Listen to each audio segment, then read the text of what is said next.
everyone. Hi. How is everyone tonight? I hope you guys are all well. Let me turn that off. All right, there. And live chat. Okay. Hi, V. Jones. Hi. How is everyone? I hope everyone's New Year went great. Mine went very well. I worked the entire time, and then yesterday was my birthday. So, and I had shared a birthday list the other day, and I think I shared it incorrectly. So, because someone said that they tried to access it, but it wouldn't pull up. And then I saw where I was supposed to get the link from, and that's not where I got the link from originally. So I'm going to share that again. I know it's a belated birthday now at this point or whatever, but I don't care. It's my 50th birthday. It's a big deal to me. You know, it's a big deal in general, I think, for anyone when they turn 50. So I'm going to just go ahead and post the list anyway. And I will definitely do a stream. Probably I'll wait like 2 weeks or something and do a stream, and I'll wait and I won't touch anything until then. And that's if anyone is, kind enough to buy me anything, which you don't have to. I get it. Whatever. But either way, I'm going to post it because I want to and I can. So, and copy link. Okay. So it's in the description here, and I'm going to put it here in the chat for those who are interested. And I don't know if you guys noticed on the screen here, I am streaming again from StreamYards. I want to thank someone who, after they weren't able to access the list, they sent me a very kind birthday present in the form, in PayPal. And I want to thank them very much. I don't know if they want me to out them or not, so I'm not going to, but first initial F, we'll do that. So thank you very much. I mean, as you know, this opened up other doors too for efforts, but it gave me StreamYards. Thank you. So let's see here. Who do we have here? Hi, Purple Dragon Shell. Hi, Short Order Cook. Hi, Michelle. Okay, so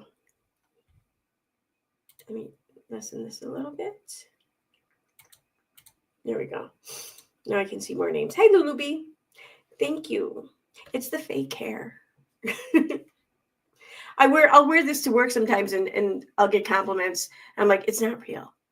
And they look at me like, yeah, we know. And I'm like, well, I feel like a fraud if I accept compliments and under the guise or in the impression that maybe it's real. I feel like I have to be honest about that.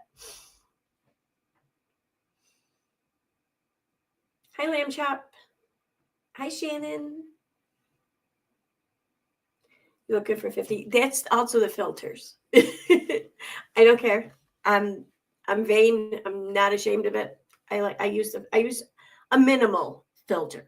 It doesn't change my appearance at all. It makes your face look a little bit brighter and a little bit more smoother. That's about it. Oh, you look so slim. That's actually not the filter.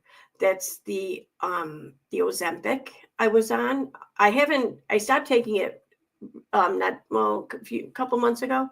And so far, so good. Like my blood sugar stayed down for the most part. Like, I've had some high days there, but so long as I'm not eating a bunch of cake and shit like that over the holidays, it stays normal. And I haven't gained any weight back yet. So I was really expecting to. I was thinking that once I stopped taking it, I was just going to blow up again or something. But so far, so good.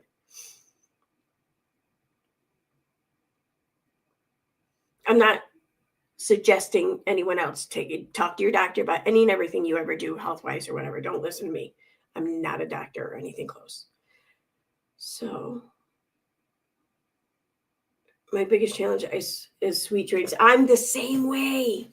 Like, yeah, soda especially. But I found little cheats with that. So like club soda, but club soda tastes like shit. But if you cut the sugary drinks that you really enjoy, if you cut them in half and add club soda, they're not that bad. So, and it's better than nothing, that's what I keep telling myself anyway.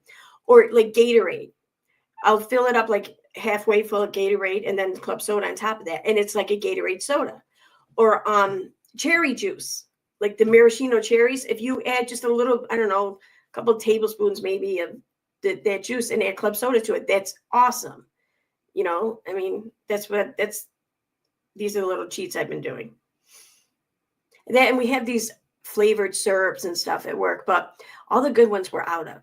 So, although I gotta say, surprisingly, toasted marshmallow soda is pretty good because we have the toasted marshmallow syrup for like the s'mores martinis, for example.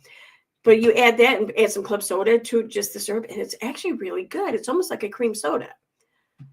But the best one, though, I think, is the blue raspberry, which we're out of. I don't know what could have possibly happened to it all, but. You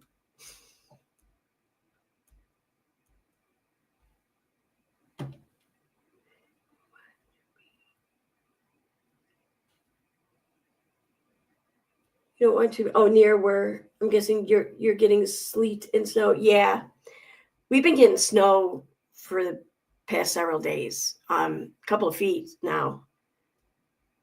We're supposed to get more, I think, throughout the night. We got a bunch of more today, but add coconut water to a fourth Sprite. That's not a bad idea. There's another thing too. I found that even when I do drink like the full sodas, like because if you're out or something at a restaurant, you don't have anything else to add to it, you're gonna get a soda, you know.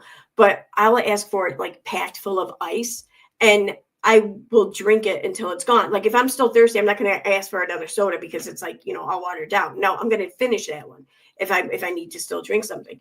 And there's a lot of water in that when the ice starts to melt. It's probably like my only water intake too for the day. But hey, it's water.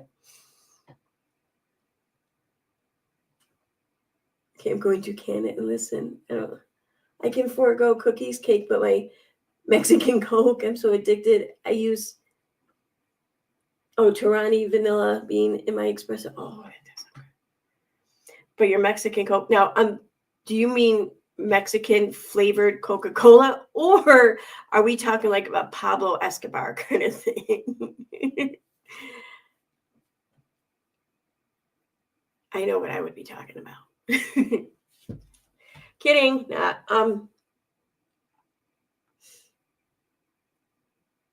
Tell you what, I'll buy something, but you need to send me some heat dealing with extreme cold warning wind chills up to holy shit, up to minus 40 degrees Fahrenheit. Thank you for putting that in Fahrenheit for this American here too, by the way. Thank you. Because I know you're not in America, and you guys use the Celsius, the centigrade, whatever it is. I don't know, whatever it is. So thank you for putting that in American speak. I drink water at work. Yeah, I can't drink water. I just can't.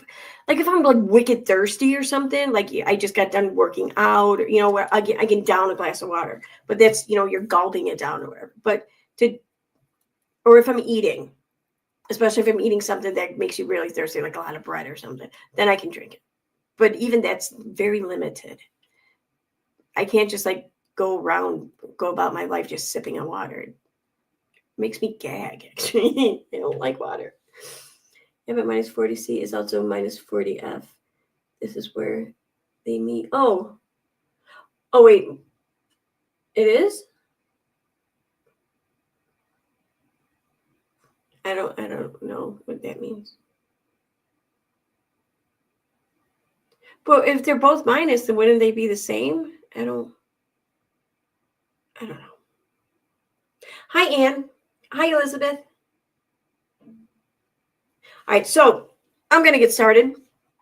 I was watching a few things, and there's a couple of like videos I want to revisit or whatever, but I'm not gonna get to all of them tonight in tonight's stream. I'm gonna focus mostly on the Gypsy Rose ones tonight. But if anyone can remember, just off the top of their head or whatever, when Vada, when it was that Vada went to court in North Carolina for the TROs that she took out against, well, the one who won't be named, and Katie. because I want to look at some videos from around that time, but I cannot remember the date. Like I need like the exact date, kind of, mostly the week of, anyways. I think it was at the end of 2023. I'm pretty sure, maybe the very, very beginning of 2024, but I'm not sure. I messaged her, but she hasn't gotten back to me yet. So if you know, great. If not, cool. All right. So I wanted to revisit, when Katie and Gypsy were besties, but then I was reminded, though, too, of a time before that. And that's where I think I'm going to start for the most part. Anyway, so what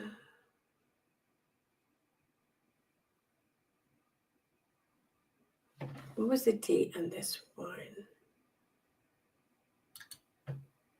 So years ago, when Katie kind of really made public and made known her interest in Gypsy Rose and this whole case, was about 5 years ago, maybe. What's the date on this one? This one is September 5th, 2019. Let me pull up this one, though, too.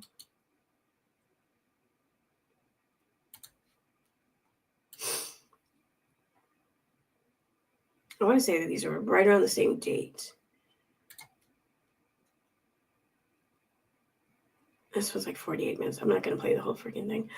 This one is from September 6th. So we got September 6th and September 5th. So I'm going to go ahead and play this first one. So this is...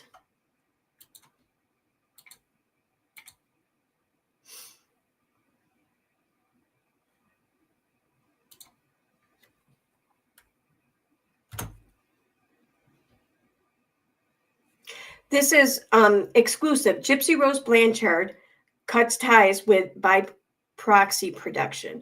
This is from September 5th, 2019.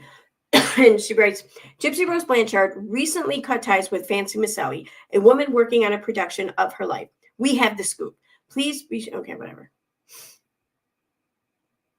And I'm going to check out some of the comments here.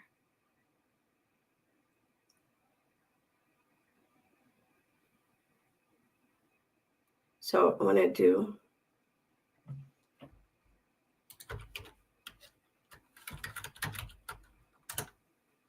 All right, so Crystal's, all of her comments, really. She wrote, nope, I spoke with Fancy over video. I've seen her face. Oh, my God. No, I've learned enough about Fancy at this point to understand why they cut ties. Hey, who cares? I feel like when you piss people off, you are doing something right. If she truly believes that, then no wonder why she never thinks she's wrong. Aw, thanks. My channel's a work in progress. I'll be fine. Don't worry about me. Any talk in journalism is good. Any lawsuits in journalism is a badge of honor, too, is some shit like that, right? I'm about to open a bigger car tonight.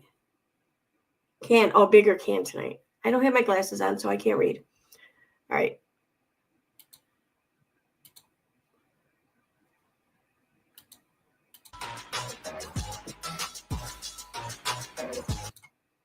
Together sort of a story. Oh my God, I can barely even hear that. Blanchard and sort of this production that's going on, and really just getting a sense of what is going on, right? And I told you that a while ago, a company or a production called By Proxy reached out to me and wanted to talk with me about my background in covering cases of women with, they had commented on my YouTube channel, and some back and forth happened. I had a friend actually start working for them, doing some transcribing. You guys hear it okay? I eventually was able to have a conversation with them yesterday, and I spoke with Fancy Maselli, who has been until recently a spokesperson for the family, along with a woman named Brenda. Following the conversation with them, there was a lot of things that they told me that made me sort of scratch my head and made me kind of double back and try to figure things out. I joined a couple groups, and I saw some things that I was kind of confused about because during the conversation, they disclosed to me that the family and them had parted ways. Now, the wider media hasn't been talking about this, and so I was sort of concerned because most people in the media sort of were of the opinion that Fancy was the spokesperson. So only a week before, when I found out that Gypsy had broken up with her fiance, instead of reaching out to say Christy, I asked Fancy, who gave me no comment. Now I've come to find that the family actually cut ties with her in July due to some concerns that Christy Blanchard, her Gypsy's stepmother, disclosed with me in just an hour-long phone call I just had with her. And the reason why I was late was because I was on the phone with this really nice. Thank you very much for taking the time to explain that to me, Shell, but I don't get it. Like you, the calculate, the conversion things or whatever, that's what I'm going to continue using when figuring out the actual degree in Fahrenheit when people use the other one. Nice Cajun lady who happens to be the stepmother of Gypsy, who was very honest and open and straightforward. So let's sort of talk about what's going on. I hope you guys are ready. All right. So,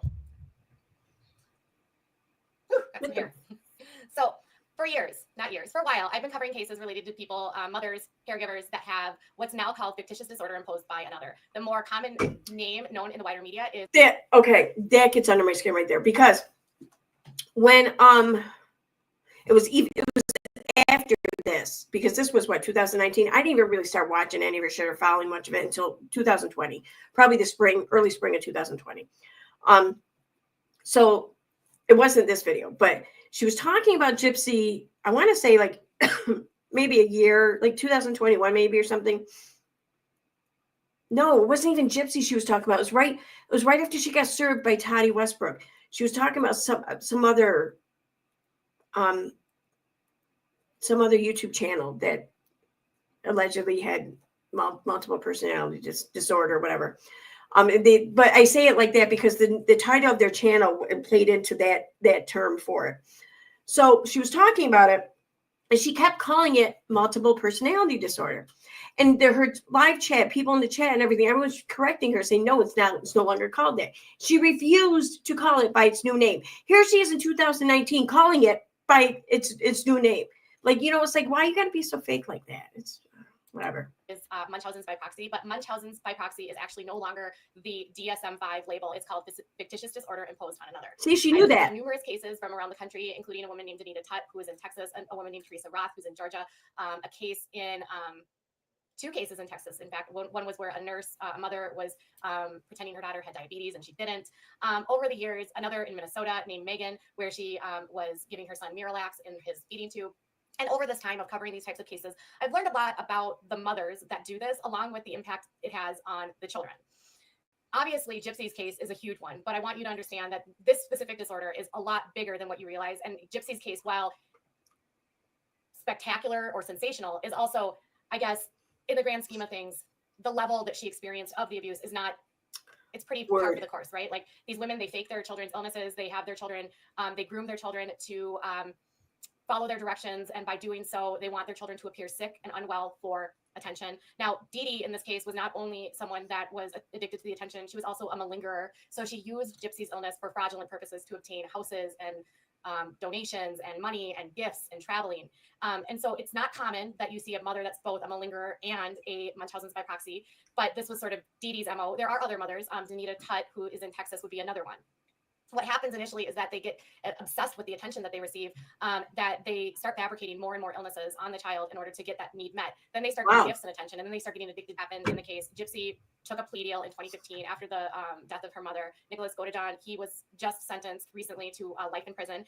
And because Gypsy was ultimately a victim of her mother, the DA in the case wanted to make sure to give her a deal that made her take responsibility for the crime, but didn't further re-victimize her, because in all intents and purposes, for Gypsy, it was sort of a kill or be killed situation. So Gypsy's in the middle of her 10-year sentence, and she's serving in Missouri with the Missouri Department of Corrections. During this time, there's been a lot of media coverage. There's been a documentary on HBO. Recently, Hulu put out sort of a fictionalized version of Gypsy's life called The Act, which sensationalized and added scenes that didn't even really happen. The family was not happy. I spoke with Christy about a lot of what was out with The Act, just because they added things that just weren't necessary. They depicted relationships that weren't accurate. They had scenes that were multiple scenes of her being tied up to a bed, which only happened one time. There was just a lot more to this case than they didn't need to add the drama, but they did. And then they also didn't work with the family. So in 2017, a couple years after Gypsy had been in prison, they met with a woman named Fancy Maselli, who is a woman she says she's a production person, works in production, has background in film. She says, I had a difficult time finding anything that really said that she had any experience. I found a couple, like I found a profile that she made where she claimed to have two different projects in pre-production, but nothing on credit in terms of like, I couldn't even find like a credit for her for being a part of a crew on anything. Doesn't mean that it's not, I couldn't find anything.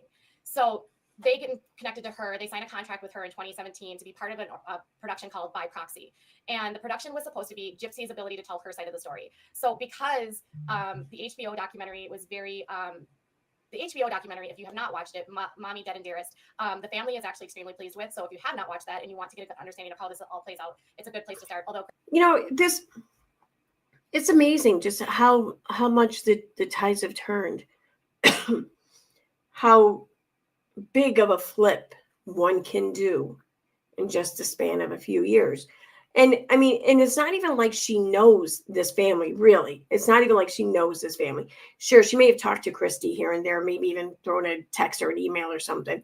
Possibly, maybe spoke to Gypsy once on the phone. That's about the extent of it. Everything else, as we know, judging by what we learned from her alleged relationships with like the likes of like Amy Duggar King or Lindsay Chrisley, for example, everything else that she says regarding their relationship is by and large just made up in her own head. And which means that the falling out, the extent of the falling out, the amount of hurt that she has to convey to people to explain her new stance on things is also by and large likely made up. That's a little crazy to me. You know, I mean, I get like we've all been in a situation where we've thought that we meant something more or less to someone than we actually did. But this is not like that. This is beyond that, in my opinion. Christy did tell me today that, you know, it doesn't have a lot of the things that they know today. So we know more now, obviously, than we knew then. And then with the act, obviously, they never interviewed Gypsy or any of the family members. So everything from that was taken from court records and court documents. So there's a lot with this case that's complex. So what they wanted to do was put out their own version. Gypsy wanted to have a little bit more control of what was being said, and so did the family. Fancy promised that this is what they were going to be able to do. And over the course of a couple years, Fancy was able to obtain medical records, full discovery of the investigation, interrogation videos, interviewing the family, interviewing people connected to the family. Fancy started a Facebook group called By Proxy Discussion. Fancy created a Facebook page called By Proxy Discussion or page or something.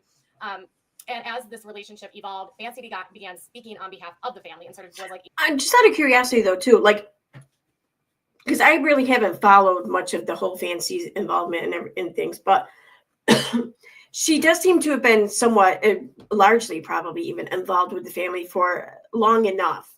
Why didn't any production like ever get up off the ground? Like, why didn't it ever really seem to go anywhere? Like even the beginning phases of anything, really. I mean, other than obtaining information from the family, and nothing else seems to have been accomplished. I'm just wondering why. I mean, yeah, I'm just wondering why. A family spokesperson. Now, over time, that relationship between them started to kind of sour. Now, when I spoke with Fancy yesterday, she said to me that their relationship fell apart because as they started looking more into the family, she felt there were inconsistencies with this family. She didn't feel like they were being truthful. She wasn't clear about whether or not she thought that Gypsy was really reformable or taking ownership for her recovery, saying that even online on their page and in their group, they talk a lot about how Gypsy isn't taking the steps to get therapy. She's only done a couple anger management classes. She's not seeing a psychiatrist. She doesn't seem to be evolving or developing. She's still lying and manipulating and this and that and the other thing. And then, you know, there's stuff in the group about what the intentions are of the stepmother. Does she really care about her daughter? Is she just doing this for fame? And wait, what did I got to hear that again. I can't believe I just heard what I think I heard. Gypsy's father and whether or not Gypsy's father actually ever really wanted to have a relationship with her and how much he knew. There's allegations that daughter, is she just doing this for fame and for attention? Is she selling Gypsy out? There's allegations about Gypsy's father and whether or not Gypsy's father actually ever really wanted to have a relationship with her and how much he knew. There's allegations that they knew, that Christy and Rod, her father, knew all of this was going on and did nothing to help her. Wait, I got back up a little more. This and that and the other thing. And then, there's stuff in the group about what the intentions are of the stepmother. Does she really care about her daughter? Is she just doing this for fame and for attention? Really reformable or taking ownership for her recovery, saying that online on their page and in their group, they talk a lot about how Gypsy isn't taking the steps to get therapy. She's only done a couple anger management classes. She's not seen a psychiatrist. She doesn't seem to be evolving or developing. She's still lying and manipulating and this and that and the other thing. So back in 2019, assuming that everything she's saying there is true, I don't know. I don't really care to know, to be honest, whatever.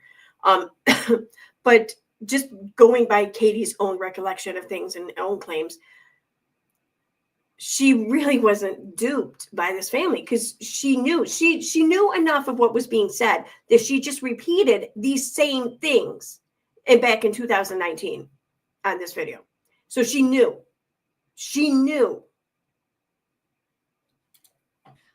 And then, there's stuff in the group about what the intentions are of the stepmother. Does she really care about her daughter? Is she just doing this for fame and for attention? Is she selling Gypsy out? There's allegations about Gypsy's father and whether or not Gypsy's father actually ever really wanted to have a relationship with her and how much he knew. There's allegations that they knew, that Christy and Rod, her father, knew all of this was going on and did nothing to help her. And so with all of that said, Fancy says that as they started learning more about this and she started learning more about Gypsy, and they got to the truth, she said that that's when their relationship started to sour. Now, that's her point of view. Now, Gypsy's point of view is that she got involved with Ken, who she actually is still dating, and the early media reports that they split up are not accurate and are not correct. She did have to sort through some sort of a break between her and Ken, but other than that, there wasn't this, I don't know. They're very much together. They're just very much working things out in a direction to figure out where this is going to go, when they're going to get married. What really happened was in July, an article went out on In Touch. And I actually reported on this. And this was the article that spawned interest by Fancy to reach out to me to clarify some statements. But she never responded to me after I asked, okay, I'll talk to you. But in that article on In Touch in July, when we introduced and learned who Ken was and that they were getting married, there were statements made by Fancy that they were concerned about whether or not Gypsy should really be getting into this relationship, whether or not she should be married, and quoting that the family would prefer that they wait and that she should take time for herself. And she announced in that article that they were getting married in January, which had not been announced publicly. And this prompted a very angry reaction from Gypsy because she didn't want anyone to know that anything had been decided about the wedding. Additionally, Gypsy was frustrated because I wonder if maybe that's why Ken kind of split on her then. If maybe it just it started sinking into him, how much of a spectacle he was about to make of himself and his life. She felt that the article in Touch painted her in a way that she was unable to make her own decisions, knew nothing about life, and that Ken was using her and that her family didn't like him and wasn't supportive of him. And she said that none of that was further from the truth. Now, she sent a bunch of emails to Fancy that were very strongly worded, and I have them, but I'm not sure that I'm going to... She sent an email after the first thing went up, and she basically told Fancy that she was going to cut ties with her and she didn't want to be associated with her because of how she talked about them in the In Touch magazine. And she was very stern, very upset, very angry. She also said at that same time that she was no longer speaking with her stepmother, Christy, because she thought that Christy had leaked all of this to the media when it was in fact Fancy that made the statements, not Christy. Christy says for her part, she and Gypsy have come back, they've talked things out, everything's been sorted through, and they're fine. But what has happened now is that the family has made the decision to no longer work with them, with her, but it's not just because of the In Touch article, but because they said they worked with her for over 2 years. And at this point, the production has gone nowhere. They have had no offers, or it has not been picked up by anyone. There's been offers by several networks to take it, but they don't want to work. The networks would want to bring in their own production team. So they would let Fancy sell them the story, but they don't want Fancy to work on it because Fancy doesn't have extensive experience. And a lot of times with these networks, they do like to use their own crews. So she's had some opportunities to sell it, but she won't because she wants to be involved, which is her choice. But it's made it so that this production can't go through because at this point, networks don't really want to do it if she is involved because they want to have their experienced crew managing it and doing all the production. So for Fancy's part, she's saying that she's trying to do this independently. She told me that she's trying to work on this she's in pre-negotiations, is what she said, in pre-production, or in having negotiations and in pre-production. So all right, I want to nothing happens for a second here. I'm looking at the chat, and thank you, Haiti Journalist, for answering my questions here. She says, I think because she changed her mind on them, meaning Fancy changed her mind on them, and her contract said she didn't actually have to produce anything for them, but she could. And when she fell out with Christy, she decided not to, or something. This is the thing, though. Like, okay, I understand what you're saying. Okay, but like, there was the point, though. I mean, the goal was to put something together, right? I mean, why else would Fancy want to know and have all of these records, and why else would they agree to share them if not for the purpose of putting something out there, some sort of reveal or story on their lives and experience. Yeah, so like, and if that was the goal, if that was the intent, then why I don't know. I'm just wondering. I guess what I'm asking is, because I don't know much about Fancy. Did she have the capability and the connects to do something and to create something that would be picked up? Because I really don't know. I mean, I'm unfamiliar with anything else she may have produced in the past. I mean, are there other things that she produced in the past? I mean, I'm assuming there are, but I have no idea what they are. That's all. I'm just curious. I mean, really no reason, but I'm just curious. The production. Christy finds out that some documents are forged of a contract. Christy provides a copy of the contract to her Dr. Oz and Dr. Phil to review, to see, is this contract that I signed with by proxy appropriate? Is this what we should be doing? And Melissa, who I believe she said works with Dr. Oz, told her that the contract was messy. It was completely inappropriate. It was nothing she had ever seen before. And she told Christy that she didn't want to work with Fancy and that she should get out of the contract. So she got out of the contract. The contract was only for 1 year and it ended in 2018. But Fancy continues to say that she has the life rights to the story, which Christy absolutely denies. She says they do not have the life rights to the story. They can tell the story, but they don't have the life rights to Gypsy. She also said that she found out that Fancy forged Gypsy's signature on her contract, all of which I can't verify because I haven't seen the contracts. And I just got offline with Christy. So that is not confirmed. Yeah, so I don't buy that. What I was able to deduce and all. How would she been able to forge a signature on the contract? Like this wouldn't have been noticed or called out or brought up beforehand. I mean, there had to have been a contract because both sides are admitting to have fallen out of a contract. So there had to have been a contract, right? All of this, it is such a huge mess. So what it sounds like is that Fancy had this idea that she was going to basically do this production. Unfortunately, because she doesn't have experience and doesn't have a lot of industry connections, it was really hard for her to get into things. As the family got to know her and learn and work with her, they start seeing red flags from her. They said red flags come up. They catch her in different lies. The production continues to stall. There's a lot of questions about why she's releasing certain information. For instance, one thing that really set Gypsy off and was part of the main reason that this relationship fractured was that Francesca or Fancy made the decision to release crime scene photos of Dee Dee on Facebook. And they were full photos of Dee Dee, like basically completely unclothed, like with her butt out, lying on her stomach, deceased. Another aspect that upset the family was that she decided to release Gypsy's entire interrogation, a 4-hour interrogation video, which is on her YouTube channel called By Proxy Productions. In the 4-hour interrogation video, which we've all seen clips of, Gypsy lies a lot. But this was also 4 years ago, before Gypsy had any exposure to. But they would have gotten out one way or the other. Just gotten out of this. They would have gotten out one way or the other, right? The whole interrogation. I mean, it's basically like public information. Like pretty much anyone could have submitted a FOIA request. Whether or not they would have gotten the video, which I still think they might have, they would have at least gotten transcripts if they were willing to pay for them, if they weren't already transcribed, that is. But I mean, it's still available. I mean, I don't think that anyone really outed that. Maybe she outed it before, sooner than it would have been outed on its own, but. Very abusive situation with her mother. And so they were not pleased that the entire 4-hour interrogation was released. They also weren't happy that they released the 12-hour interrogation of Nick.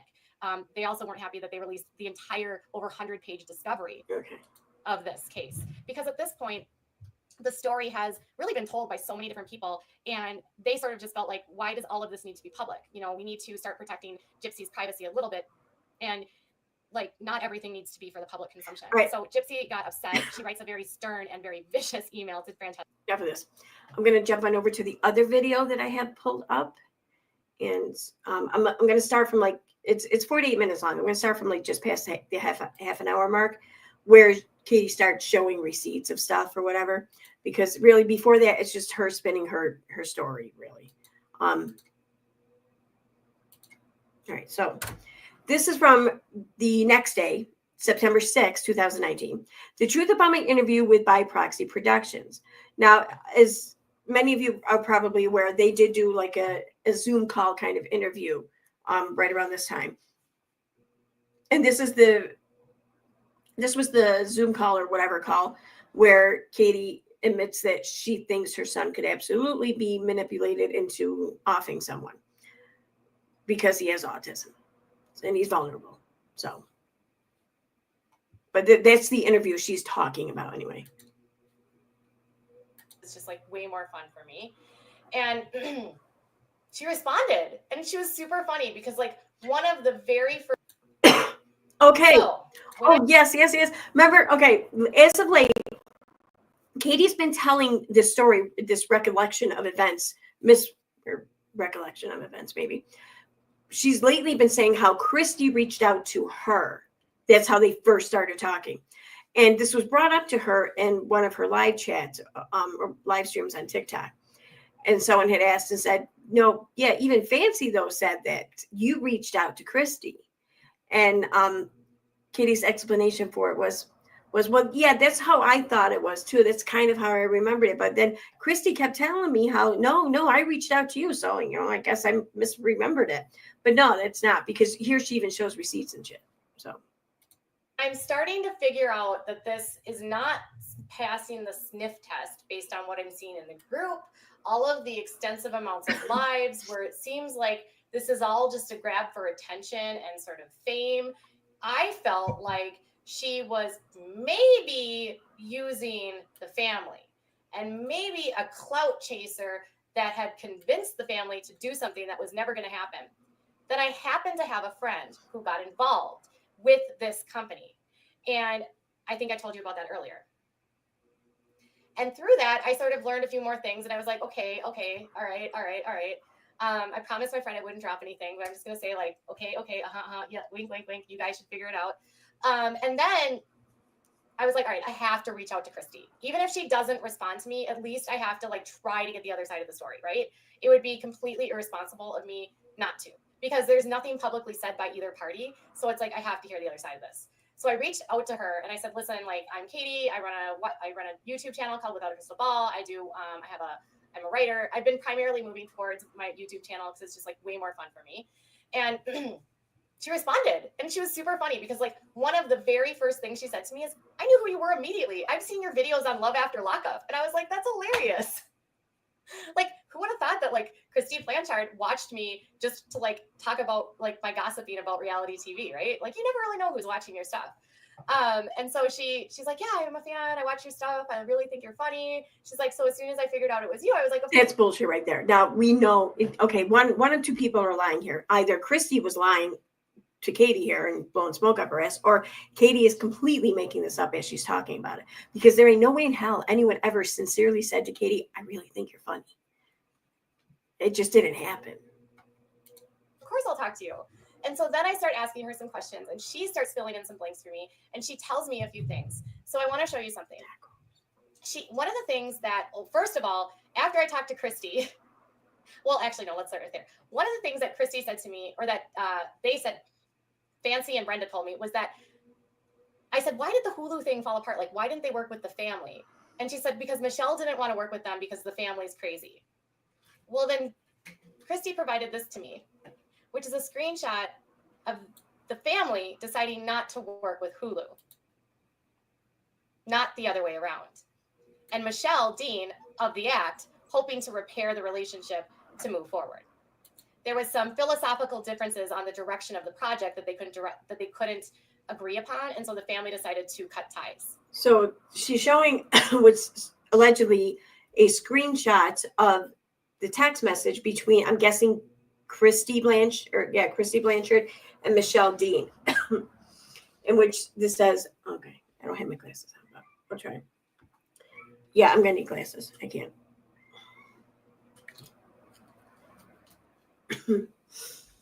Michelle, after talking things over with Gypsy and Rod, we have come to an agreement as a family not to continue to take part in what you're doing with Hulu.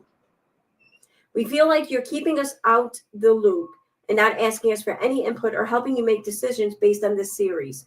I, Gypsy and Rod, feel that like this is Gypsy's story to tell. And if anyone should tell the story, it should be her.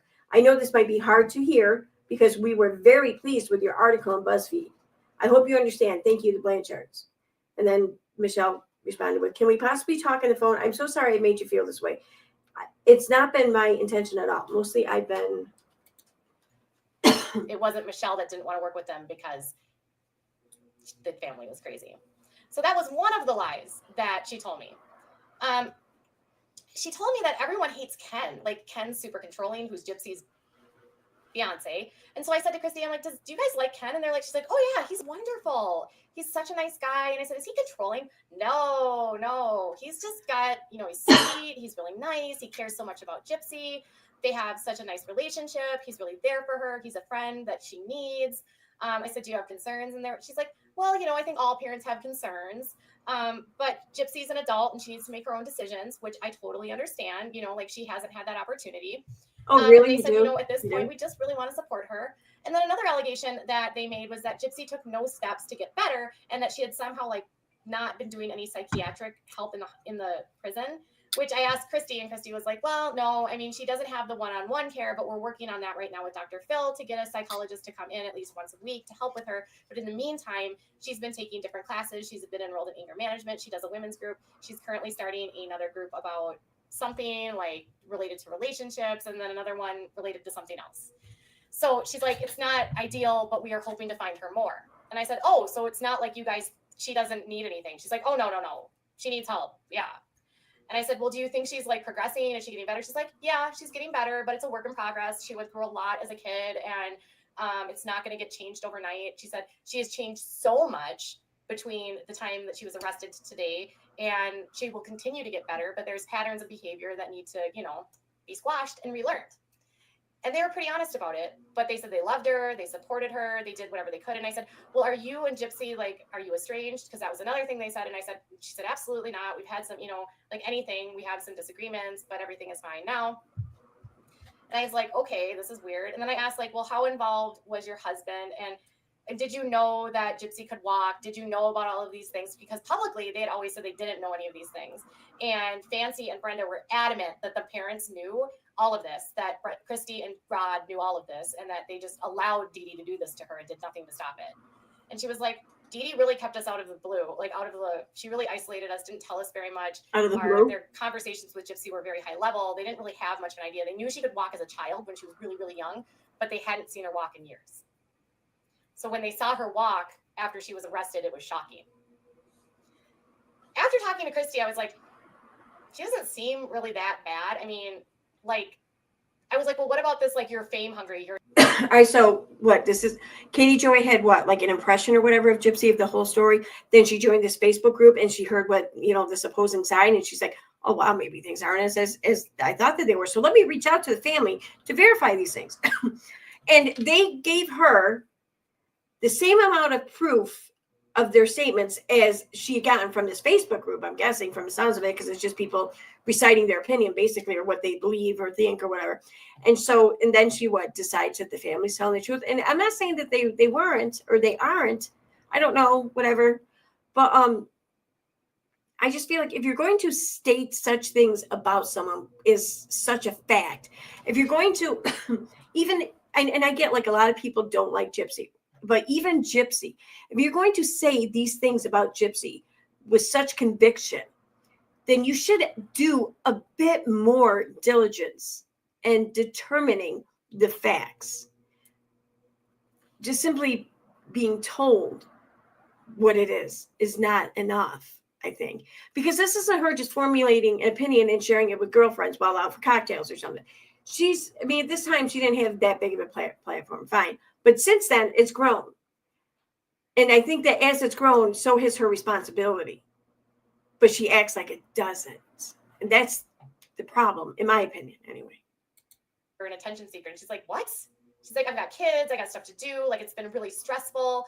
Like, my impression of Christy was really like, this is a family that's been thrown into a tornado mixed into a typhoon. I just went over to chat and looked. Oh my God, thank you so much for the gifted memberships.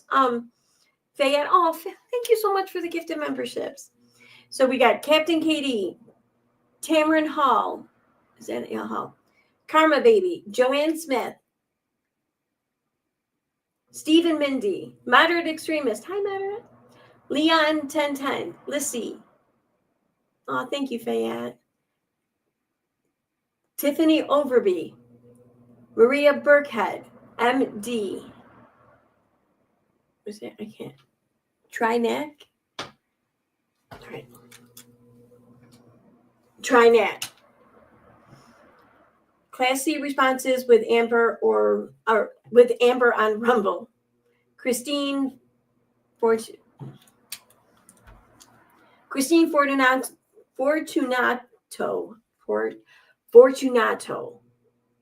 I think I got it right. 90 Day on Blast. Just Lori.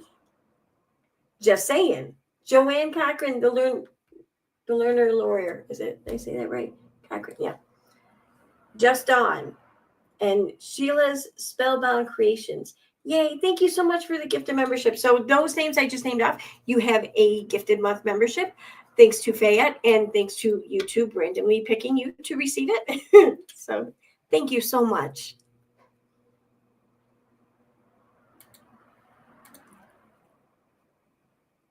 And slammed by a tsunami. I mean, imagine having to deal with the kind of attention that they have and navigate that with no media experience, and then navigate scammers, i.e. fancy, to determine like who has the right intentions and who doesn't. It's pretty easy to be taken advantage of when you're green. So after talking to Christy, I was like, all right, I did my stream. I talked about it. I tried to be really diplomatic, you guys. I didn't want to expose Fancy, even though I thought she was a total fraud. I didn't want to say that. I was going to be like, all right, like this is one thing, this is the other thing. But then today that happened. And this is when I got angry. Because she basically said that Christy manipulated me. And that she looks real angry, right? Like, I'm going to rewind this a couple seconds and just look at her face when she says, and that's when I got angry. So ridiculous that Christy, and this is when I got angry. Because she basically said that Christy manipulated me. She looks so mad. And that, right? It's so ridiculous what she says here. It's laughable for her to assume that I'm so easily manipulated, and it's insinuating that, you know, the Southern Cajun woman could somehow change my entire impression of her, and that I would suddenly stop wanting to talk with them, and I would flip the script so quickly. It had nothing to do with the fact that she lied to me to get me on the phone. She never disclosed to me that she was separated from the You know how they say that someone's so good at telling stories or the gift of gab or selling shit or whatever that they could sell snow to an Eskimo, or, you know, I forget the other variations of that idiom or whatever. Well, I think that being skilled in salesmanship, sure, that has to be present. But I also think finding the right customer also helps tremendously. And this is the customer who will always buy snow from an Eskimo or as an Eskimo. Always buy snow as an Eskimo. I think that's the correct variation there. Yeah. Because she just believes everything. Like, I don't know. She's been manipulated into more lawsuits than probably anyone on this platform, in my opinion. I can't prove it, but I highly suspect that to be true. She recorded the call with no reason. She completely bashed Gypsy and Christy while I was talking to them, disregarded everything that I had to say about the disorder and all of my expertise in terms of covering cases like this. What expertise? What fucking, oh my God. I can't believe she just said that. She has expertise. She has expertise in what? Getting sued? And then after finding 12 convictions and arrests and a massive storm of people that she has blocked or screamed at, or all the fights she's gotten into, it's like the most unprofessional mess I've ever seen in terms of a production. That should be her tagline for her channel, because she clearly was just explaining herself. They're not fancy, right? Been around a lot of people in the media, and I've literally never seen anything like this. And I was like, this is the most unprofessional thing ever. And then to have my entire conversation over the course of weeks put on Facebook with the oh my god, this is I didn't expect this. I didn't expect to hear her clearly gaslighting people by what she's describing here or whatever. Because what she's saying there could literally be the same exact thing verbatim said by any other content creator who's joined forces with her, any other actual journalist or reporter, maybe not any source, but many sources anyway. Any content she's covered can make these same claims. It's crazy. With the idea that like that. We're going to post the entire video of me talking to them, and that we feel that Katie was 100% wrong in how she handled the situation. Okay. Thank you, Karen. She was taken in by the sweet Cajun woman that I'll do that. This is why she reacted so poorly. So she's saying that I'm reacting so poorly and don't like them anymore because Christy manipulated me, and I'm just so stupid that I couldn't figure out that she had 12 convictions and forged Gypsy's signature. Because I have that too, girl. Then she posted my entire interview with them that, again, I did not know was going to be recorded until the very minute it was recorded. Yeah, this is all on here. And that video is on YouTube, you guys. Making me look like I'm some pansy that doesn't know how to do research and easily influenced. No. When I saw that, I was like, bitch, hold my beer. What the hell? So then I was like, let's talk about the things that she said, please. This is why I don't think that anyone should work with her in terms of, well, not anyone. I wouldn't say anyone. I mean, some people will want to work with her, but this is why I feel the family might not have wanted to work with her. Here is something that she said about Gypsy. I'm so sick of Gypsy. Like, I honestly want to bury her so far down a rabbit hole, and honestly think if I dig enough, I could make her look so effing bad. She calls Christy a liar, a fake. Oh, I see. Okay, I got it. Stepmother. That Christy is only out for Christy. She comes up with conspiracies about how the breakup that occurred between Gypsy and Nick was a PR stunt to get attention. P.S. She had no communication with them at this time. And remember, I told you I reached out to her for a comment, assuming she was connected. Instead of telling me that she was not connected to them, she said, no comment. I don't want to talk about it. Oh, we can talk about it later. I'll let you know.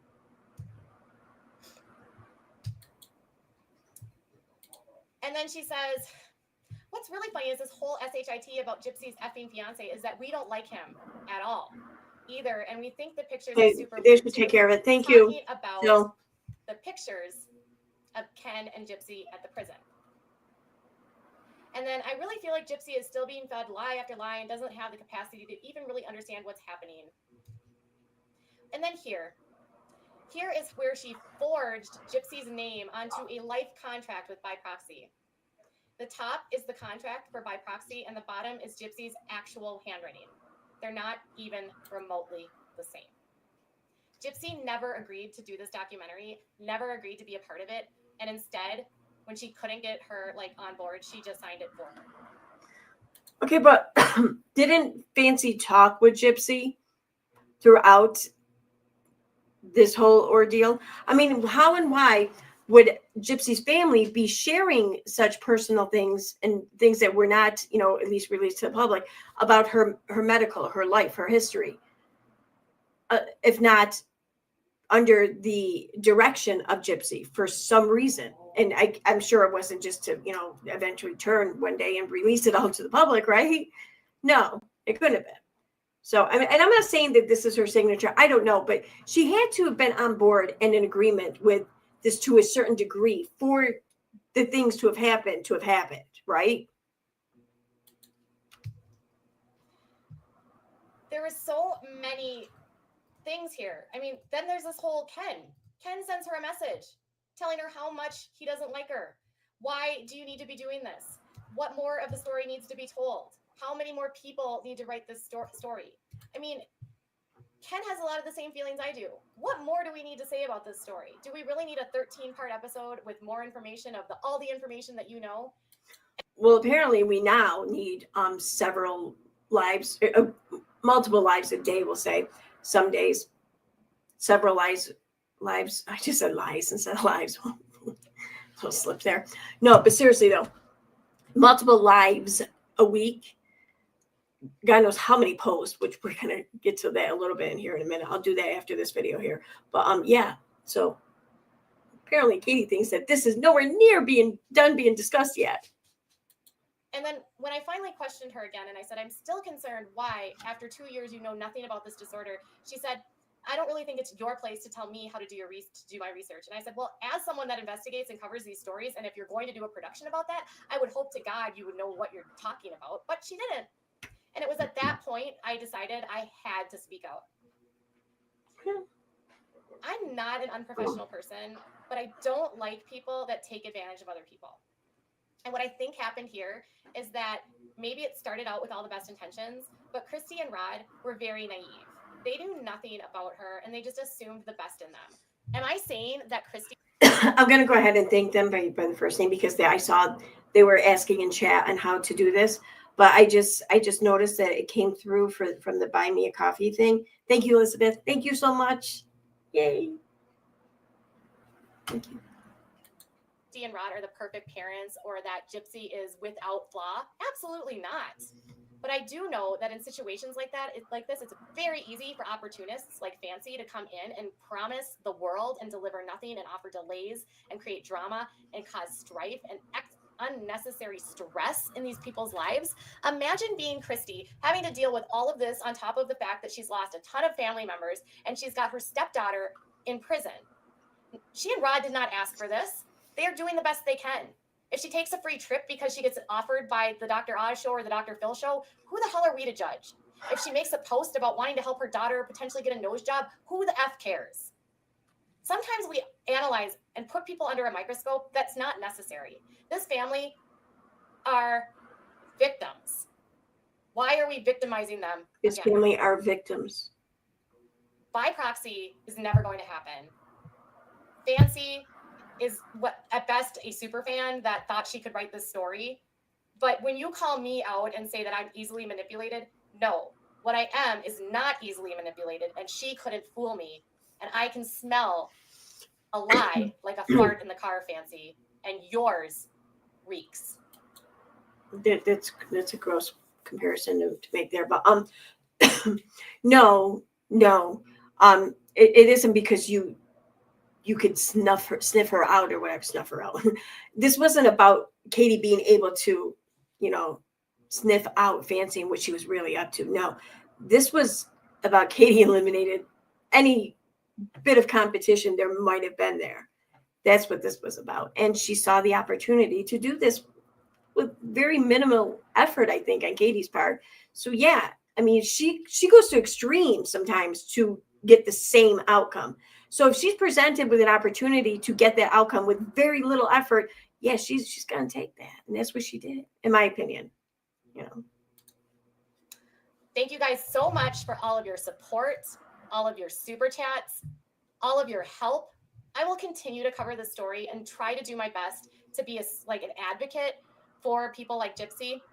I have become, the most amazing part of all of this is I feel like I'm finally, I've found a friend in Christy. Not that I am going to believe everything she says or think she's, perfect. No, but I think Christy needs support. Whether you like everything she does or not, hell, she's doing her best. And isn't that what we should want out of a mother? We should want her to do the best that she can, given the circumstances she's in. And if you were in that same situation, can you tell me how you would handle it? You can't, because you've never been in that situation and you probably never will. So be kind, offer her some grace, and stop judging every single thing this family does. Let Gypsy make mistakes. If you don't think it's okay for her to be with Ken, fine. It's not going to matter to her, and your opinion isn't going to influence her. Gypsy is 28 years old. She needs to grow up. She needs to make her own choices, and she needs to stumble and fall and learn. And that's exactly what Christy said to me on the phone. If she doesn't stumble and learn and we all prevent her from making mistakes, she's exactly. She needs to stumble and fall, because if she doesn't, then who else can Katie kick when they're down? I mean, come on. never going to grow. And I think that's all we want. We want her to grow, we want her to develop, and we want her to become a productive member of society when she's released from prison. But so you know what? I get that. I get wanting that. Okay. I get that. But you don't have a right to expect that and to demand that. You don't. I mean, she could leave prison and just start like robbing people. Well, I mean, I don't advise it, and I don't think she's going to, but I mean, you don't get to then act like you were slighted because she wasn't this productive person you imagined. We all still have free will, even those who've been convicted of crimes. We still have free will. Well, once we're out of prison, anyways, you know. But we do. So doing what we can do and stop the fighting and stop the drama and stop the obsessiveness around the story. It happened 4 years ago. It's not going to change anything. And trying to find something new that's not there just makes it into a conspiracy in which it's not. I appreciate all of you that have come on and listened to this and heard me speak my truth. This is not a typical thing that I do. I try to stay out of these kinds of messes. And even though I'm frustrated, I still won't stoop to the level that they will. And I won't release. Stop hitting the microphone. Because they've literally put all of the information out there without my consent, but I'm not going to have them take it down. I'm just going to let them show and be further proof of the shit show that by proxy has created. Bye, guys. I want to look at these here. Not often. I think she moved out. Oh my God. It did feel like the Twilight Zone. Oh yeah. I thought they were full of shit. Oh my God. Yes. I mean, I get that these are responses to comments. I don't care what she's responding to though. It was the most ridiculous day of my life, but I'm so glad I met Christy. She's so sweet. Oh, for sure. Right. I felt like I was in the Twilight Zone. Yeah, it was ridiculous. All right. That's.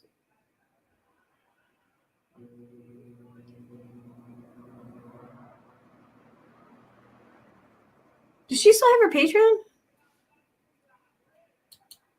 I'm curious.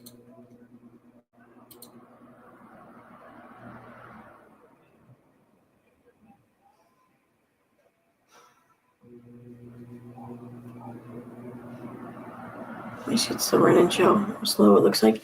And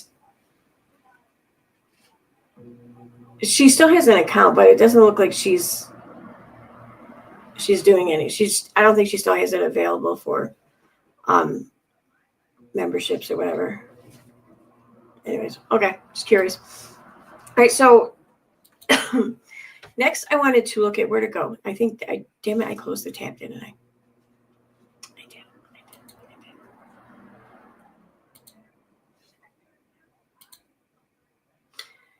Yep, okay. So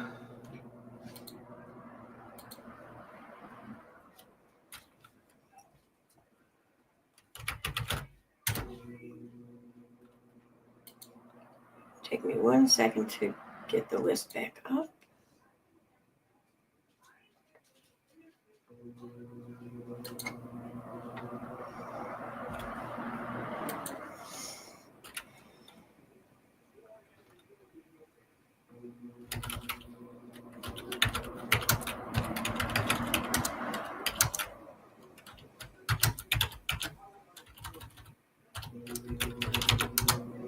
Okay, then from these accounts. And I did a date on this too, didn't I?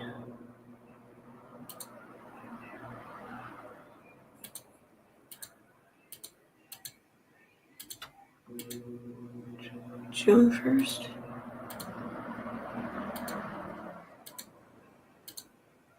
Okay.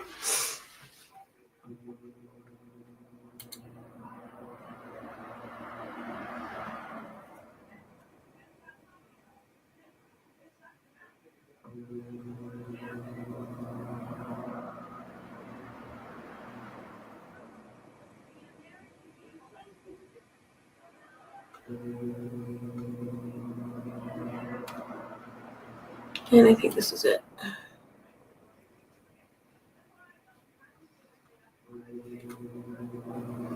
Yeah, this is it. Okay. So while I was looking I was looking for something else actually when I came across a lot of this media that I'm displaying tonight. But while I was looking for something else, I came across this post over in Llama Girl's Twitter account. And I'm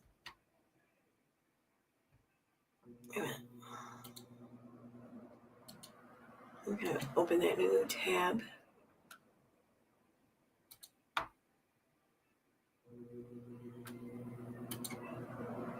I want to be able to get the whole post, not just the media part on the screen.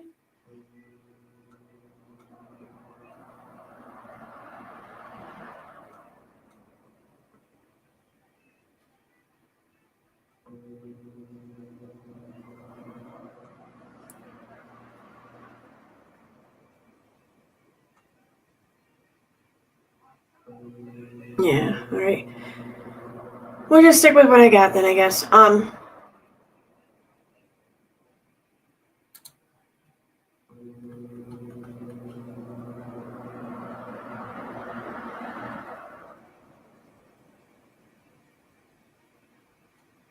swear I had it right over here though. All right, this is a video that Llama Girl had screen recorded and put up on Twitter. It's not one of Katie's videos, but Llama Girl looks like screen recorded from underneath one of Katie's Instagram posts, all of Katie's comments under it. And that's what I'm going to share. Oh, there it is. I got it right there. Okay. I'm an idiot. I don't have to worry about sound for this one, so I can just do this. All right, so this is from May 24, 2024. And Llama Girl wrote, wow, I decided to screen record all of Katie's comments as they are so plenty many. In 5 years, I've never seen her comment as much. It's wild. I haven't even read them yet. Glance at a couple, and boy, oh boy, Katie might just have sealed her fate with this one. Okay, this one I'm going to need glasses. Oh, I'm not even on screen. Oh, that's good. Okay, it's even better. All right, so this starts with, I don't have a date for this post, but it was right around the date that Llama Girl posted this. And her message along with this image says, I have been clear about my concerns for months, but I just can't do this anymore. Gypsy isn't a bad person, but bad people in Hollywood are in her head.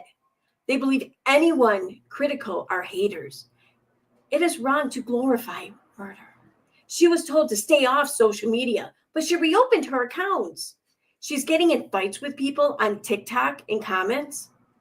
She was told to not get involved with Ken during her divorce by her lawyer. She was told not to speak to the media.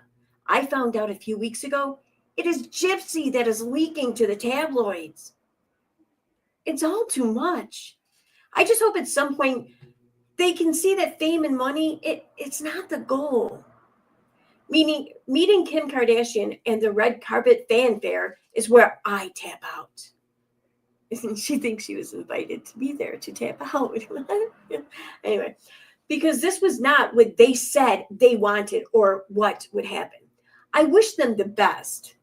I don't think she does, though. Until I can see change and work that is beyond, whatever. That is beyond money and fame. This doesn't align with my platform in any capacity. Abuse victims can survive without murdering their abuser. Gypsy does have a microdeletion. I saw the records this winter. She has many actual issues due to the disorder. Dee Dee exaggerated the symptoms for money and attention. I do believe Gypsy's developmental issues are part of this disorder, and that is just my gut feeling. Gypsy did not need a feeding tube and never had seizures. She was abused, but she did not have to kill her mother.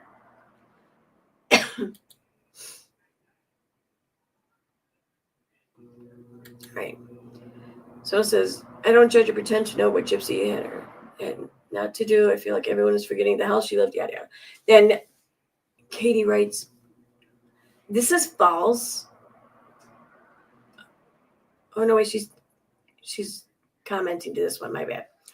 So this person wrote, I agree. She has no way to even make money right now. And the story is still hot. It will die down and she will leave the spotlight.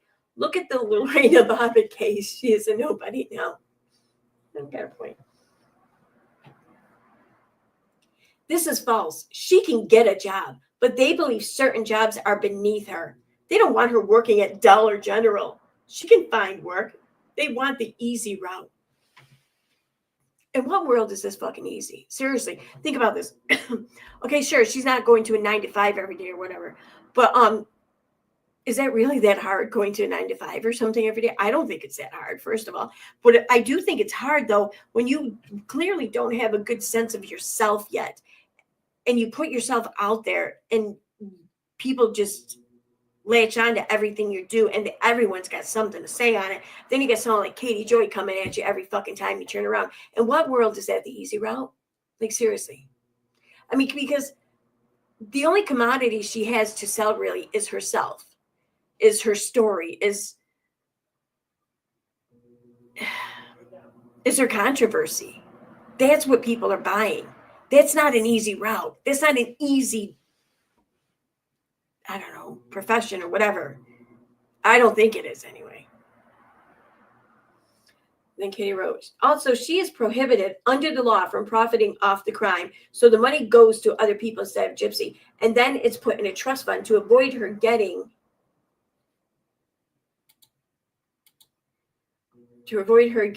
in trouble. I told them Dee Dee's siblings can sue her and to be prepared for it.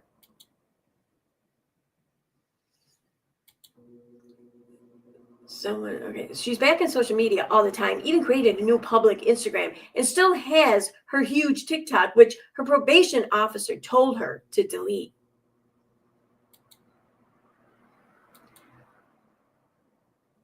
It was stated that the meetup with Kim is about prison reform. Nah, if it is, it's just for the show. All of these are for the show.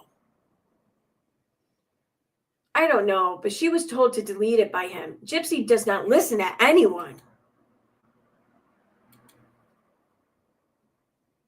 I hope that she will do good and that she will eventually heal from what she has gone through.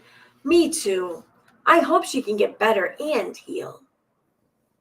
Her therapy was with a friend of Ryan's mom, which was really unhealthy. I don't know if she has a new therapist, but I think she was only going once a week, which is not enough for her needs.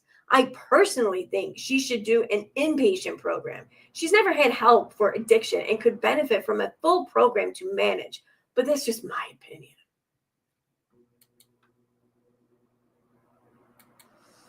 When you defended Gypsy when the news first broke of her and Ken being in public together, do you think Christy knew that it wasn't just platonic? Yes, I believe they lied to me. But I also think Gypsy does what she wants, and she even frustrates her parents. Trust me. But why would anyone trust you with... Okay. Gypsy cannot be controlled by anyone. She's impulsive and very attention-seeking, which is explained away as she learned from her mother. They can't control her and often do not agree with her behavior. Did she pay tribute to her mother on Mother's Day? She did, and Gypsy does have complex feelings about her mom. No one can talk negatively to her about Dee Dee. She does really regret the unaliving. That's a fact. Wouldn't that show remorse and start the road to reform?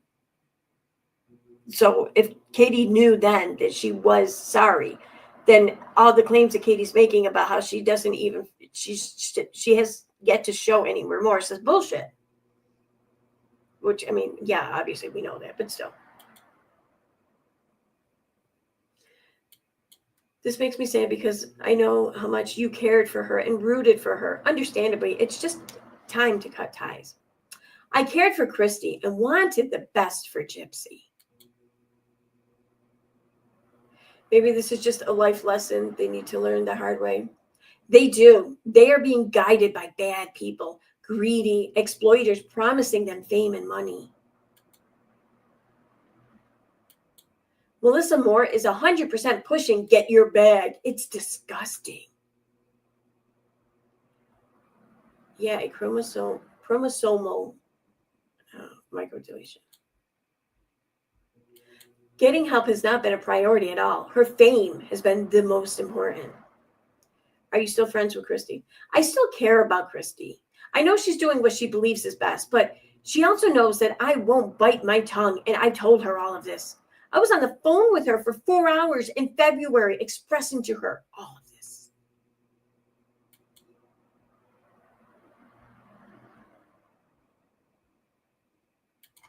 The whole situation became a bigger circus than what it already was. The flaunting the other guy right when she left her. Okay.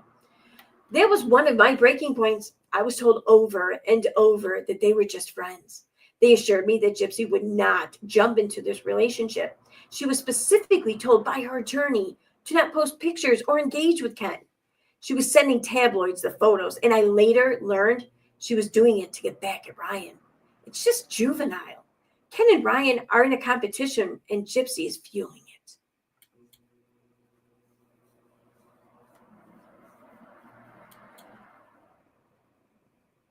Gypsy listens to no one, not Christy, not her dad.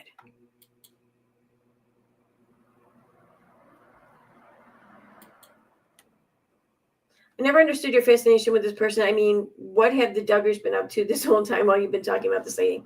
I have a child that's medically complex. I empathize with her. I can't talk.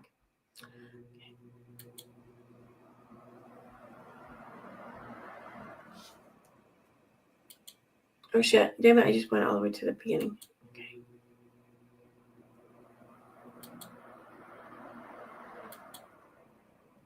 Okay, there, that's where I left off. I agree with Kim Kardashian 100%. It's about time someone spoke up. Agree with Kim about what?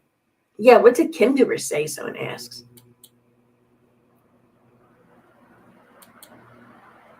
Oh.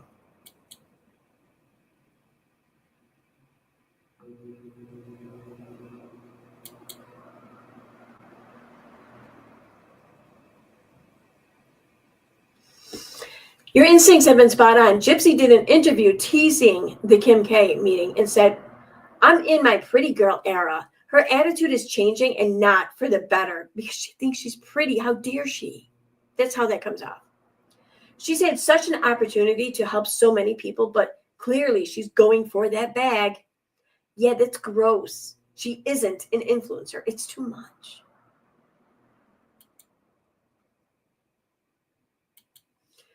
Fair enough. I have no ill feelings toward Gypsy, but okay. I thought that she used her platform for good. Why do people keep saying that? And who says she's not using it for good? Just because she's not using it for what you would deem to be good does not mean that she's not using it for what is good for her.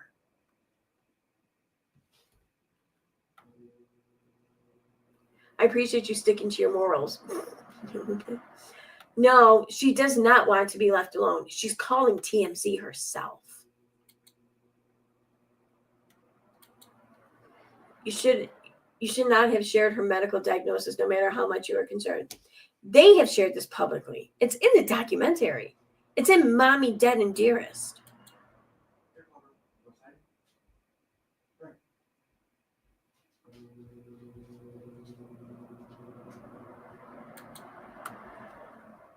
I don't understand why you advocated for her in the first place. She belongs in jail still because she's a victim of abuse. You are right, but not about Ryan. Ryan is a jerk and super abusive. I witnessed his behavior. Oh, did you? How did you? I wonder how she. So you watched one of the shows, one of the episodes, and Ryan was in it. Is that because I can't imagine how well she could have witnessed any of his behavior. Seriously. I absolutely believe she's a bad person. I think people give Gypsy too much credit. Trust me when I say this. This girl is like the mental development of 13 or 14. She is extremely immature, developmentally stunted, and doesn't understand much about life. Oh, there's more before that. I know a lot about them unaliving. And Nick, And I want to be clear, Nick is deranged. He's so dangerous, and he wanted to unalive.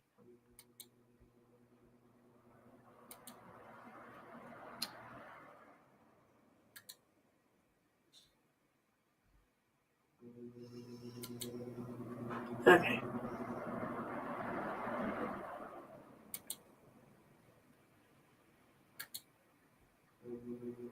She was really abused, and I can promise you that she isn't playing dumb. She's honestly so clueless. She acts like she's 14.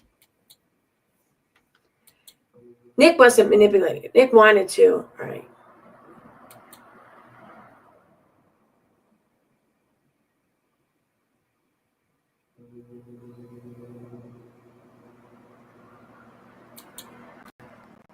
I had a conversation with her, and I shared that my son was medically fragile and shared our journey. She had no response. It was really strange. She doesn't seem to have empathy for kids that are actually sick. Oh my God. I want to read the beginning of that. Okay, so what was she replying to? I've seen this the whole time. I've never supported this whole thing. It's still unaliving. And to be famous for it, what kind of message does that send to kids? I feel for her that she was abused as a child, but this is a bit much. I had a conversation with her, and I shared that my son was medically fragile and shared her journey. She had no response. That's so crazy. So you trauma dumped on her about your experience medical speaking with your kid. Like I'm willing to bet that the last thing Gypsy really wants to talk about is just any medical shit.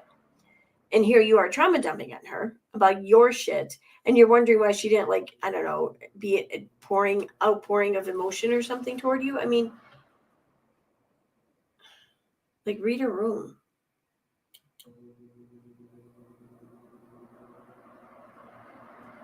So yeah, there's that.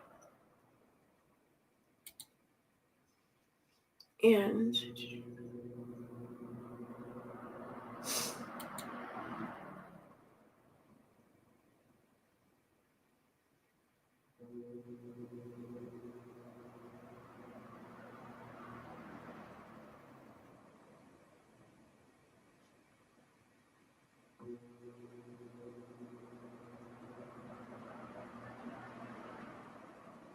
all right, so I'm gonna play this one because it's not really long.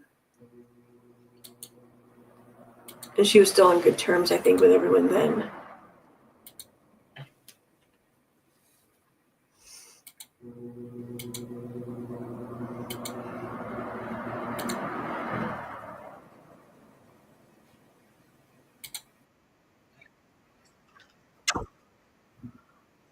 Gypsy Rose Blanchard. All right, so this is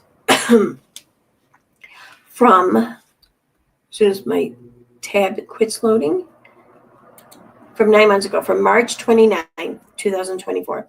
Gypsy Rose Blanchard has announced her split from husband Ryan Anderson. Now, Without a Crystal Ball has exclusive details about their split. This is titled Exclusive. Gypsy Rose Blanchard splits from husband Ryan months after release. Inside, what went wrong? Requested for me to write her back. I was like, what do I do? Just was like, I can't believe you wrote back to me. Why did you choose me? And like, that's what I'm thinking in my head. Like, what made her choose me to write me back? Because she gets letters all over the place, all the time. We'll keep our fingers crossed, like I said. Hopefully it works out. Hopefully it does. I mean, like I said, if it doesn't, we'll be there to pick up the pieces. We call it newly together with. So this is your happily ever after, the gal who liked being a princess. It is, yeah. I had to kiss a couple frogs to get to this one. Handsome face. Oh, thank you, baby.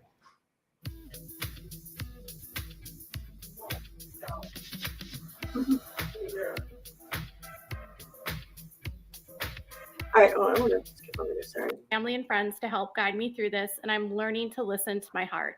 Right now, I need time to let myself find who I am. That news was published by People magazine last night, and Without a Crystal Ball, me, has known about this for several days, but had not reported to respect the privacy of Gypsy.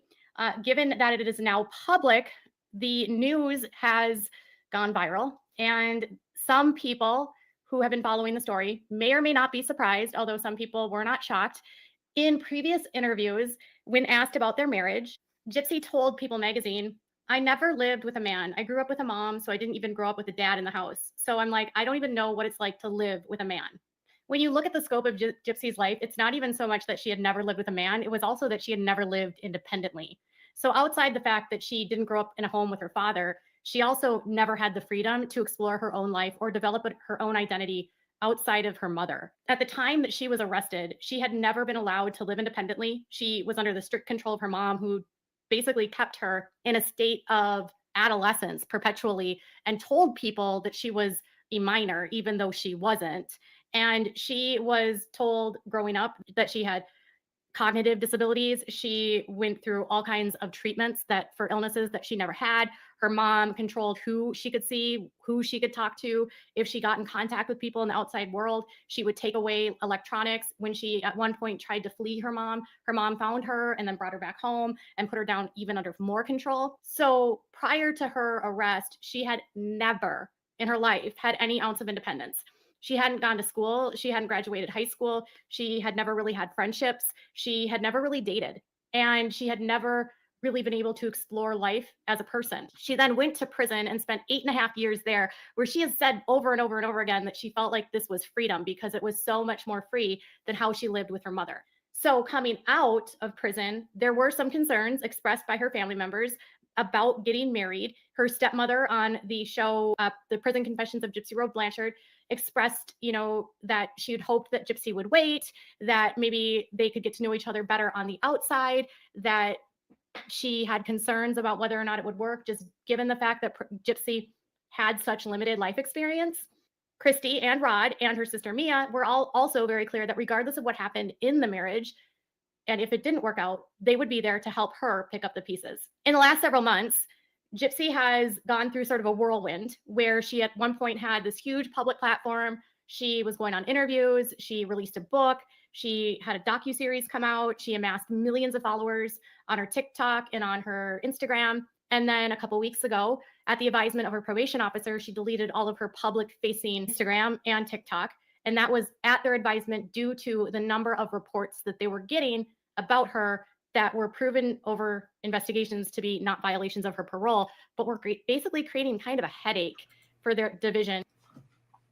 Under the advisement. Now it's under the advisement of her parole officer, not under the order or whatever. And that given how visible she was, that it would be better for her to just be private. So she made a decision to go private. She deleted all of her social media content and apologized for not being as accountable as she should be in any of her posts, any of her interviews. She said she was sorry to everyone. She made clear that, she understood what her crimes were, and she just said that she was going to go private. So since she has been private, she has just been doing her own thing. So to give you sort of context of what I know about the situation, and I'm not going to share a whole lot because I certainly don't want to violate the trust that I have, because I do speak to this family. I haven't spoken to Gypsy specifically about the split. I have spoken to other people in the circle and around the family about what's been going on. Well, that sure went out the fucking window now, didn't it? I'm not going to give details about what's happened, but I will say that this decision by her is, I think, a really healthy decision, frankly. I think she is learning through therapy, and she's learning just in her own, as she's been growing and understanding the real world, what is good for her and what's not good for her, and what she needs and what she doesn't need. And right now, her biggest need is taking care of herself and taking care of what her requirements are for parole, getting the help that she needs, and learning how to live life on her own. So gaining life skills. And that's, if you add a relationship on top of that, that's a lot of pressure. Imagine you have never had any life experience. You never lived independently. You've never paid a bill. You've never paid rent. You've never driven a car. You've never had the freedom to go do whatever you want.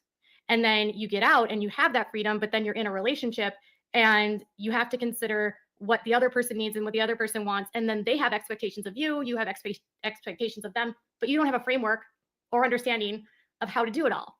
It's a lot, and it's overwhelming to anyone in that situation. I've seen comments already over on my social media that are like, oh, he dodged a bullet. Oh, he was, she was such a manipulator. I've seen a lot of this rhetoric about how manipulative she is. And I will say, I've gotten to know her a little bit, and Gypsy's really naive, very naive. And she's also very inexperienced in life. And she has a habit of falling into patterns where she feels comfortable and she gravitates towards what's comfortable to her and people that are comfortable for her. And so unfortunately, she can sometimes gravitate towards unhealthy situations. And as she's growing and understanding that about herself, she's learning she needs to be mindful about the choices that she's making. And so her decision to leave is really just about one of growth and her understanding that she needs to prioritize herself. She needs to know who she is before she can be somebody else's wife, before she can be a mother, before she can, have the demands on her to be there for someone else. It's hard to be there for someone else when you can't and you haven't been able to be there for yourself. It's hard to invest into someone else, and it's hard to invest into relationships when you still need to learn about what you like, what your thoughts are, what your motivations are, what your goals are, and then have to learn coping mechanisms and new strategies to reprogram your mind. And she's doing those things, and her priority remains herself. It's not her being selfish. It's not her being, she used him. It's not being. I'm going to pause this for a second. We'll go down the comments here. So I pull up her comments. Someone says, how have you gotten to know her? Y'all have never spoken. You know other people's impressions of her. I have spoken to her. That's so you know her because you once spoke with her. That you guys can fucking complete each other's sentences now, huh? I mean, really. It's weird to hear you say you haven't spoken to Gypsy, but also say you've gotten to know her. Talking to someone's family or seeing them on TV isn't getting to know someone. I think you were absolutely right in telling her that. I think she really needed to hear that. She just is ignoring it, but whatever. I have spoken to Gypsy. I haven't spoken to Gypsy about the split. But y'all are so close. Why wouldn't you? Why wouldn't Gypsy confide in you if you guys are like besties, right?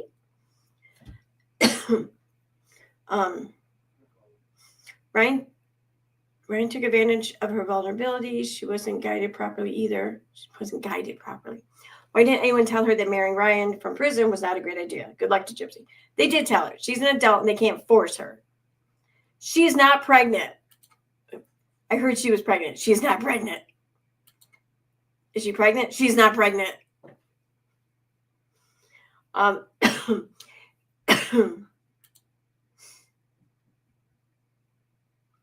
She had no clue that she wasn't physically sick until she got to prison. She believed that she had cancer and seizures. I know Gypsy. Wait, what's this in response to anything? No offense, but it's strange hearing you be so kind to someone you do a video about. What? Oh my God, this sounds like someone who actually follows Katie a little bit. Because Katie rarely does a video on someone and be kind to them. She rarely covers content that she likes.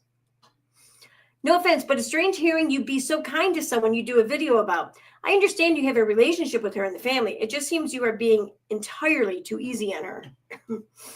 I know Gypsy. Why would I be mean to someone that has never been mean or cruel to me? Why would I hate on someone that is a victim of severe childhood abuse and medical abuse? Would I hate on Ruby Frank's son if he would have offed her? Hell no. Gypsy is not a narcissist. I would say she's more codependent and used to being controlled by someone. So she falls into those patterns in her relationships with men.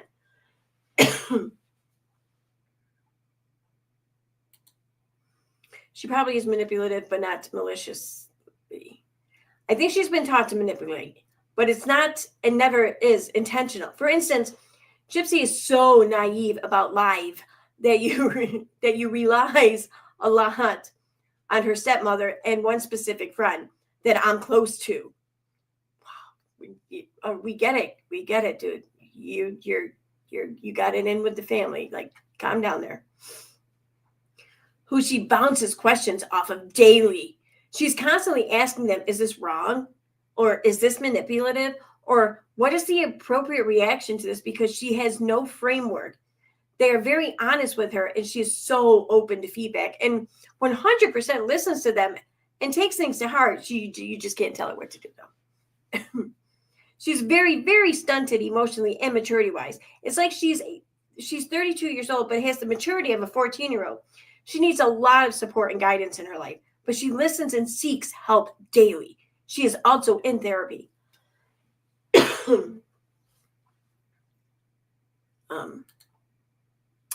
A narcissist can recognize their parent as being a narcissist, but will most likely not see that they themselves are also a narcissist. Gypsy might not see herself as whatever it is her mother was, but she could also still be those things and not recognize it. I hear what you're saying about her current struggles, but I'm sure only time will tell how well she overcomes everything life has dealt her. Gypsy is not a narcissist. I can assure you that she does not have that diagnosis, and she is in therapy. But what happened to that assurance? She isn't even 5 feet tall. I understand that she is definitely a victim of her mother. That being said, though, I still don't understand why people seem to idolize her. She doesn't need a celebrity status. She needs some freaking therapy. Who is idolizing her? Not me. She isn't public anymore, and she is in therapy. Oh, she's not public anymore? She's not public. Okay. Your judgments... Oh, wait. I'm honestly not surprised, sorry, but I think she's quite manipulative and uses people until things get complicated. Your judgments here make the assumption that Gypsy did something wrong. What if she was unsafe in her home? It's a good question, Katie. I wish you asked yourself that. I said in the video that she deserves to be safe. She wasn't safe in that home. She was under contract with Lifetime TV. She wasn't the one setting up those interviews. Okay. Why do you're commenting like over and over again? It's the same comment. She used Ryan and now his use is up for her. Had a feeling from the beginning that she would do this. She's a very manipulative person. Only time will tell what kind of person she really is. People usually show who they are. She didn't use him at all. If you knew why she left, you would humble yourself and sit yourself in timeout. Wow. That's a pretty bold ass claim. But okay.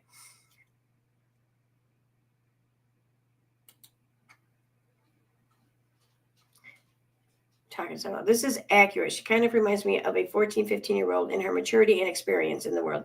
So she is very naive and very inexperienced.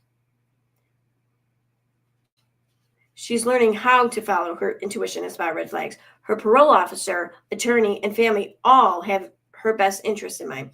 Trust me, all of them were supportive of her leaving. She's working on it and really learning and growing. She knows how to love. That's not... okay. What's this? I don't think she knows how to love because I don't think she's ever truly felt love. She knows how to love. That's not true. She has felt love from her dad and stepfather.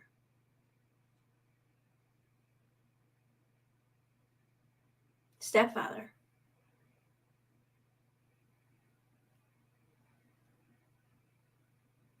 Who was Gypsy's stepfather? Dee Dee remarried? She has felt love from her dad and stepfather. What? Who the hell is she talking about? Huh. Okay. That he dodged a bullet. I think it's just a case of she's not ready and it wasn't the right relationship for her. A lot of people are instantly going negative about him. I've seen comments saying, oh, he was so controlling, he was so this, he was so that. I will say that she's not going to speak, at least at this point, negatively about him. She has no desire to drag him. She has no desire to be cruel to him. She has no desire to make him look bad. She has no desire to ruin his reputation. So comments like that really to her aren't helpful. I've learned a lot about her over the last several years, and she's just very protective about the people that she loves. And even though they've split, she still loves them. So moving forward, what does this mean for Gypsy? Gypsy was living about 2 or 3 hours from her parents' house. So parents live in Cutoff, Louisiana, which is in the bayou. And so she's moved 2.5 hours away. She packed up her things and left. I'm looking at chat here. You're very welcome, Haiti. I'm going to post the links to all of these videos right now in the live chat. And I'm going to try to remember to put them in the description. But I'm not very good at remembering shit like that, but I'm going to put them now in the live chat at least for you, so it'll make it a little easier. And I'm going to put them in the order in which I played them here. So. About a week ago, and she has been staying with her stepmother, Christy, and her father, Rod, and spending time with her sister, Mia, as well as spending time with friends, family. She was able to reconnect with some of her cousins, and she's just trying to live her life and live life. Oh, really? She just wants to live life. She wants to experience life unencumbered. And I think a lot of people will say, oh, we saw this coming, or she just did that so she didn't have to live at home with her parents, or whatever the excuses are. I've learned over the last several months that people have a lot of opinions on her that are just very inaccurate of who she is. I mean, I think some of the reservations about her are valid, and I think some of the concerns people have about the situation are valid, but I don't see that Gypsy's not the kind of person that does things with a negative motive. She doesn't have intentions, she doesn't have nefarious intentions. She really did love Ryan. She really did believe that they could have a happy life. She really was putting her all into it, and she needed to make a change for herself to take care of herself and prioritize herself. And as far as the family goes, when I've spoken to people around them and to the family, everyone 100% supports Gypsy no matter what she does. They're going to support her if she stays out of the relationship, and they will also understand if they were to reconcile. They are very understanding that Gypsy's a 32-year-old woman, and no matter what, she's going to do what she's going to do. Even though some of them might have had reservations about her getting into this relationship and marrying and going to his house and kind of seeing the warning signs of her not being ready, they're not going to make her feel bad about it. They're not going to shame her for it. They're not going to say, I told you so. They're honestly just going to say, this was a life experience. This was a choice you needed to make to learn to grow, and let's move forward. And her friends, her family are all surrounding her. They're all, circling her around her and taking care of her right now. Gypsy is an extremely vulnerable person and a very naive person. And so when I see people say things like, oh, she's just some sort of mastermind, she's just so manipulative.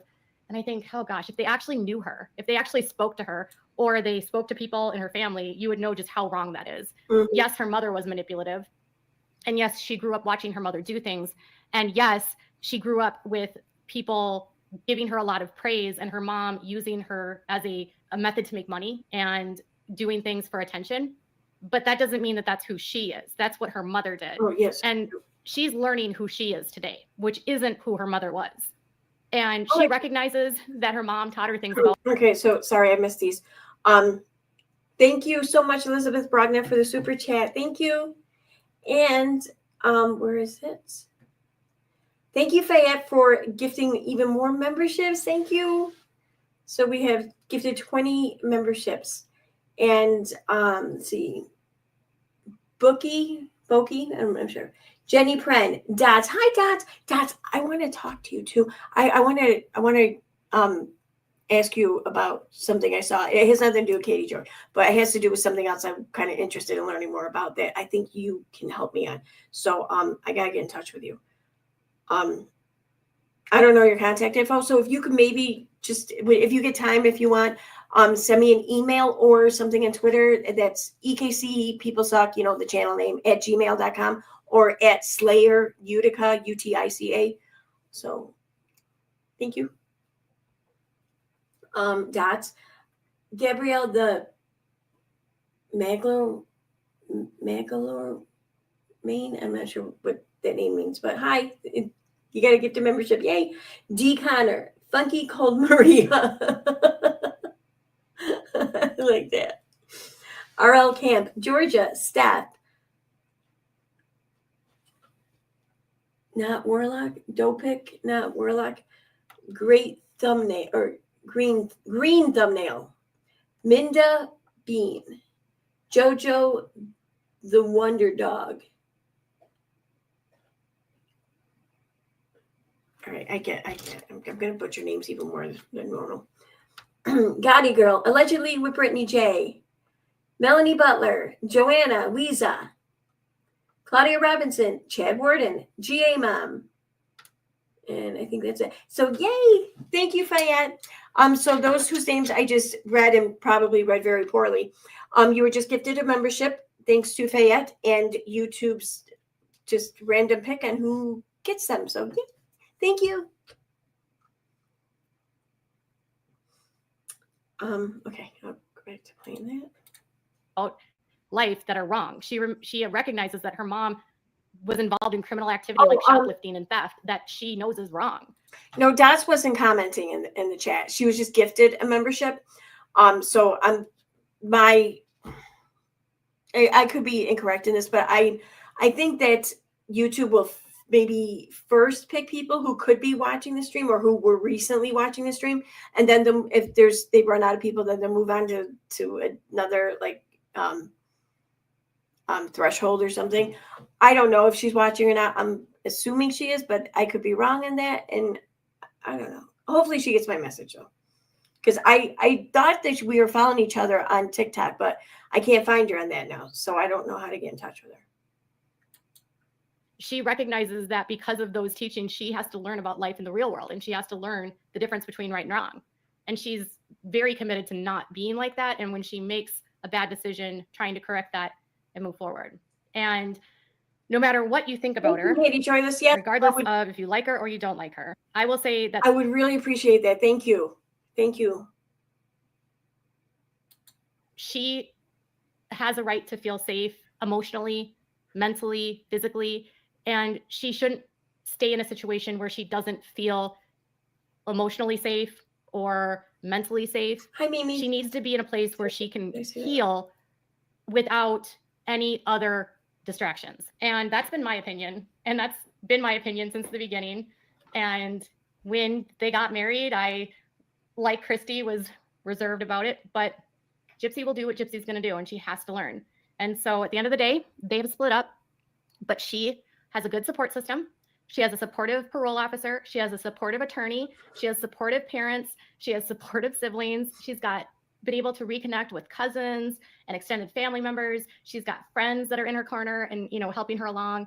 And everyone is committed to helping her learn and grow and become the best Gypsy that she can be. And being away from the media has been good for her. But because the news became public, I wanted to just come on here and share what I know and let y'all know she's okay. She's doing well, and she's got a lot of support. And whether or not they will file for divorce is not been decided at this point. And the future of their relationship beyond separation has not been determined, but she has moved out.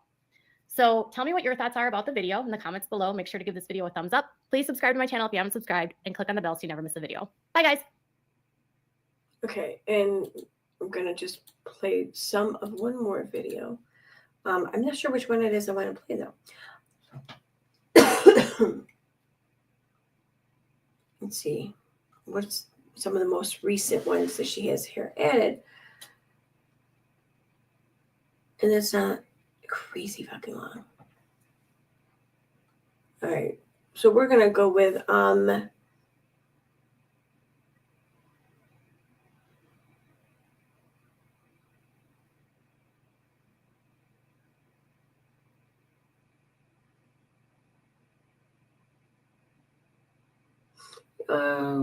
which one's got the most views?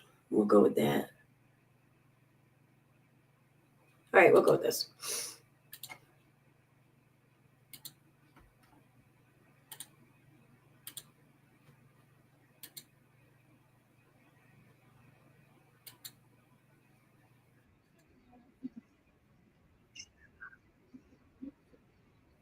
Okay.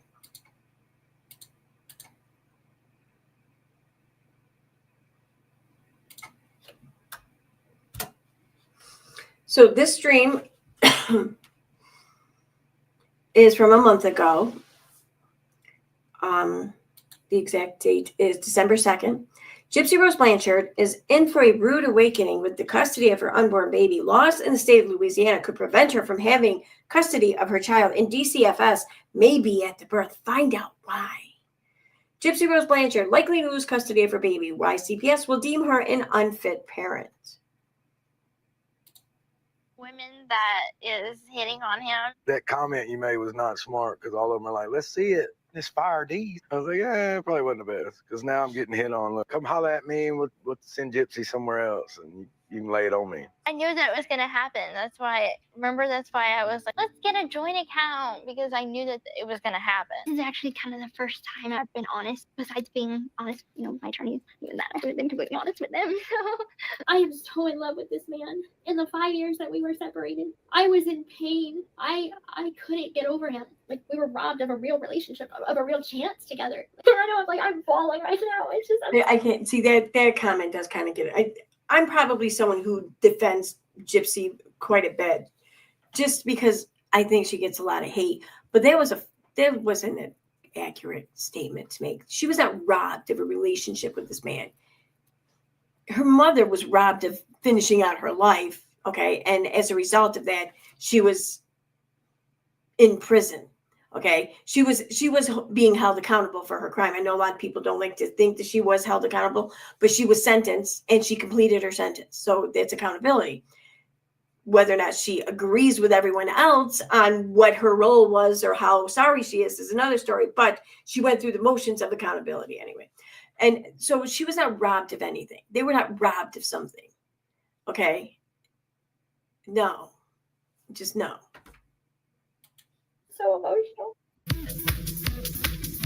The internet has caused her it's been mean to her, and she is now a victim of the internet, even though she made the choice to very publicly have a television show and a social media platform where she hoped to profit off of her notoriety by becoming none other than a social media influencer that talked about makeup, her ex-boyfriends, her current boyfriend, her pregnancy, and all of every single person that's done her wrong, right? She's used her platform to have friends go after the people that speak out about her. She has put out people's phone numbers and addresses by proxy through her friends. She has put out people's real names that are critics of her. She has put out police reports about people that talk about her, all of this gaslighting. Yeah. But the real tea is that Gypsy's about to be a mom, and there's a really significant probability that when this baby is born, Gypsy is going to have CPS in her life the same day, because she is still on parole. Technically, Gypsy is still considered an inmate in the state of Missouri, and she has not completed her full sentence. She's also legally married to another man and is having a baby by another man, and that paternity in a court of law has not yet been established. It's a whole mess. And Gypsy got in trouble a couple of weeks ago with her parole and had to go offline because she was, again, causing trouble on the internet. Well, I had an opportunity to speak to someone from the Bayou, and she's not a family member. She just knows them, but doesn't know them directly, doesn't know Gypsy, but her husband's brother is related to Christy, because everyone's related down in the Bayou. And she had some experience with the DCFS people down there. And I also had an opportunity to speak with someone that works with women in Texas and Louisiana in reentry, and what it is like for someone in reentry like Gypsy to go through a birth while still on parole and have the kind of charge that she does. And what does this mean for the baby? I was listening to the live stream where she was talking with someone who worked in this field or whatever, helping women into reentry. The person who she said was from Texas. She just met that person on that stream. And as the person was talking and pretty much just telling Katie everything she wanted to hear, for, I think, my opinion, Katie just accepted it. I'm kind of curious, like, what kind of verification process was applied upon the ending of that stream anyways. I'm willing to bet none, but I'll give the benefit of the doubt, and I'd like to know what it was, but I'm sure I won't ever know. But yeah, she just met her, and here she is using her as some sort of, official source on this information. She just fucking met the person.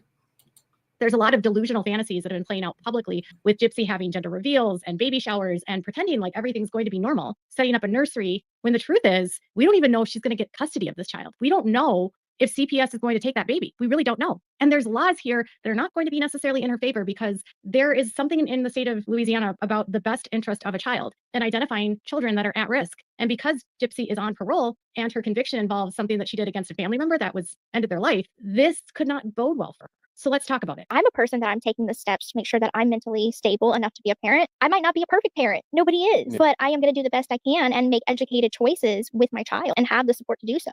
Gypsy Rose Blanchard is good at a few things. And one of those things is lying. And the other thing is being a con, a master manipulator, and a liar. This is a girl that was faking not being able to walk for years, would go into the hospital and really lay into this con, so much so that she wouldn't even move in the hospital for 3 days, pretending like she couldn't move her legs, having them carry her when she knew she could walk. This is a woman that faked a lot of things because she and her mom were getting a lot of money, trips, donations, celebrity attention. And this is what gets me about Katie.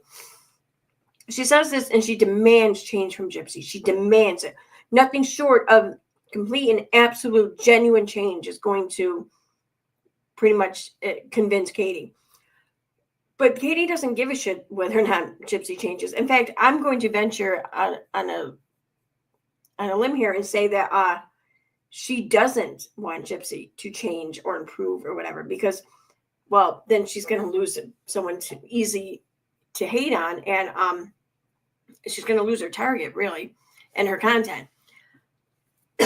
But I say this, though, mostly because Katie is literally doing everything correct to prevent Gypsy from improving or changing. If Katie really, really wanted to see this, well, then she would handle this completely different, and that's what I think is fucked up in all this, because when people want to hate on Gypsy for not changing and they want to keep throwing that against her, but these efforts are in fact preventing any change from being possible, and maybe no change would happen if people backed off of this hate train or whatever. I don't know, but I do know that it will never happen so long as it's going like this, and so long as someone like Katie is leading the charge practically.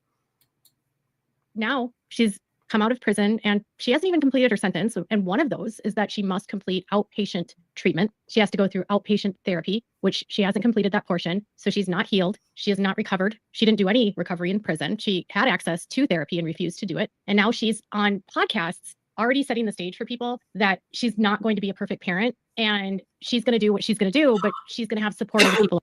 She was supposed to tell everyone how perfect of a parent she's going to be, and she was have to be convincing about it. I mean, oh, wow. Okay. Around her. But she's already setting it up that she is going to make mistakes because she's not equipped to be a parent. Gypsy can barely take care of herself. She can't live on her own. She hasn't been able to live on her own. She doesn't have stable employment. Doing podcasts. All right. Question here. Oh, I forgot I turned up.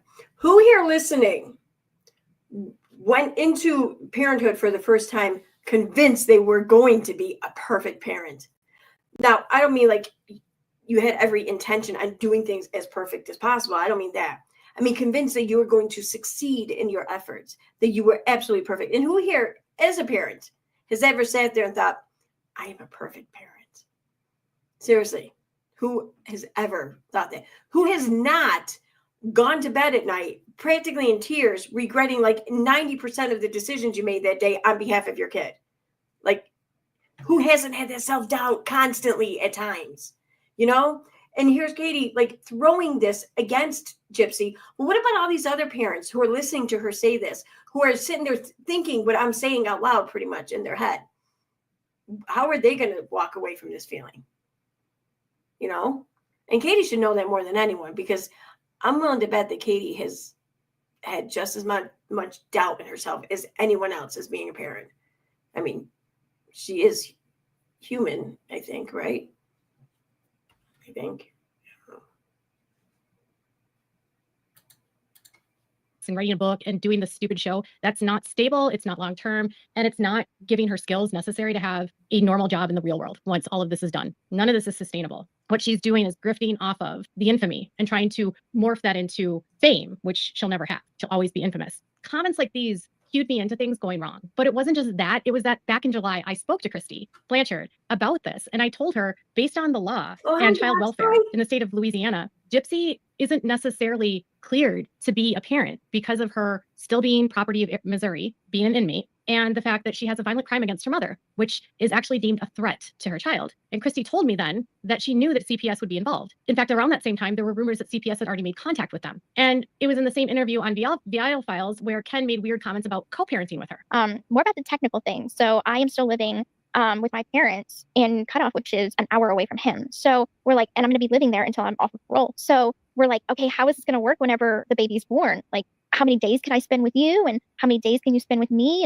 Who will she be with? As we're going back and forth and we're doing kind of essentially co-parenting. Had together, it was magical, but in a sense, it was a honeymoon phase all over again. So it's kind of like, I need to know how you react to conflict. What are your parenting goals? What are your parenting skills? Like, what are your thoughts for the future? Those are all really significant conversations that couples usually have, well into a year of their relationship. And here we are a month in and we're already pregnant. Gypsy's on parole and she has restrictions. One of those restrictions is that she has to live with her mom, her stepmom, and her dad. Another restriction is regarding travel. She has to get approval to travel outside of her parish. She has to get approval to go places outside of her parish. That's not easy when you have a kid, okay? It's interesting because she calls it co-parenting. It's not co-parenting if you're in a relationship, right? Theoretically, they could make somehow. She also fails to recognize that, she's legally married to someone else. She's not legally married to him. They got pregnant before they knew anything about each other. They knew each other in prison.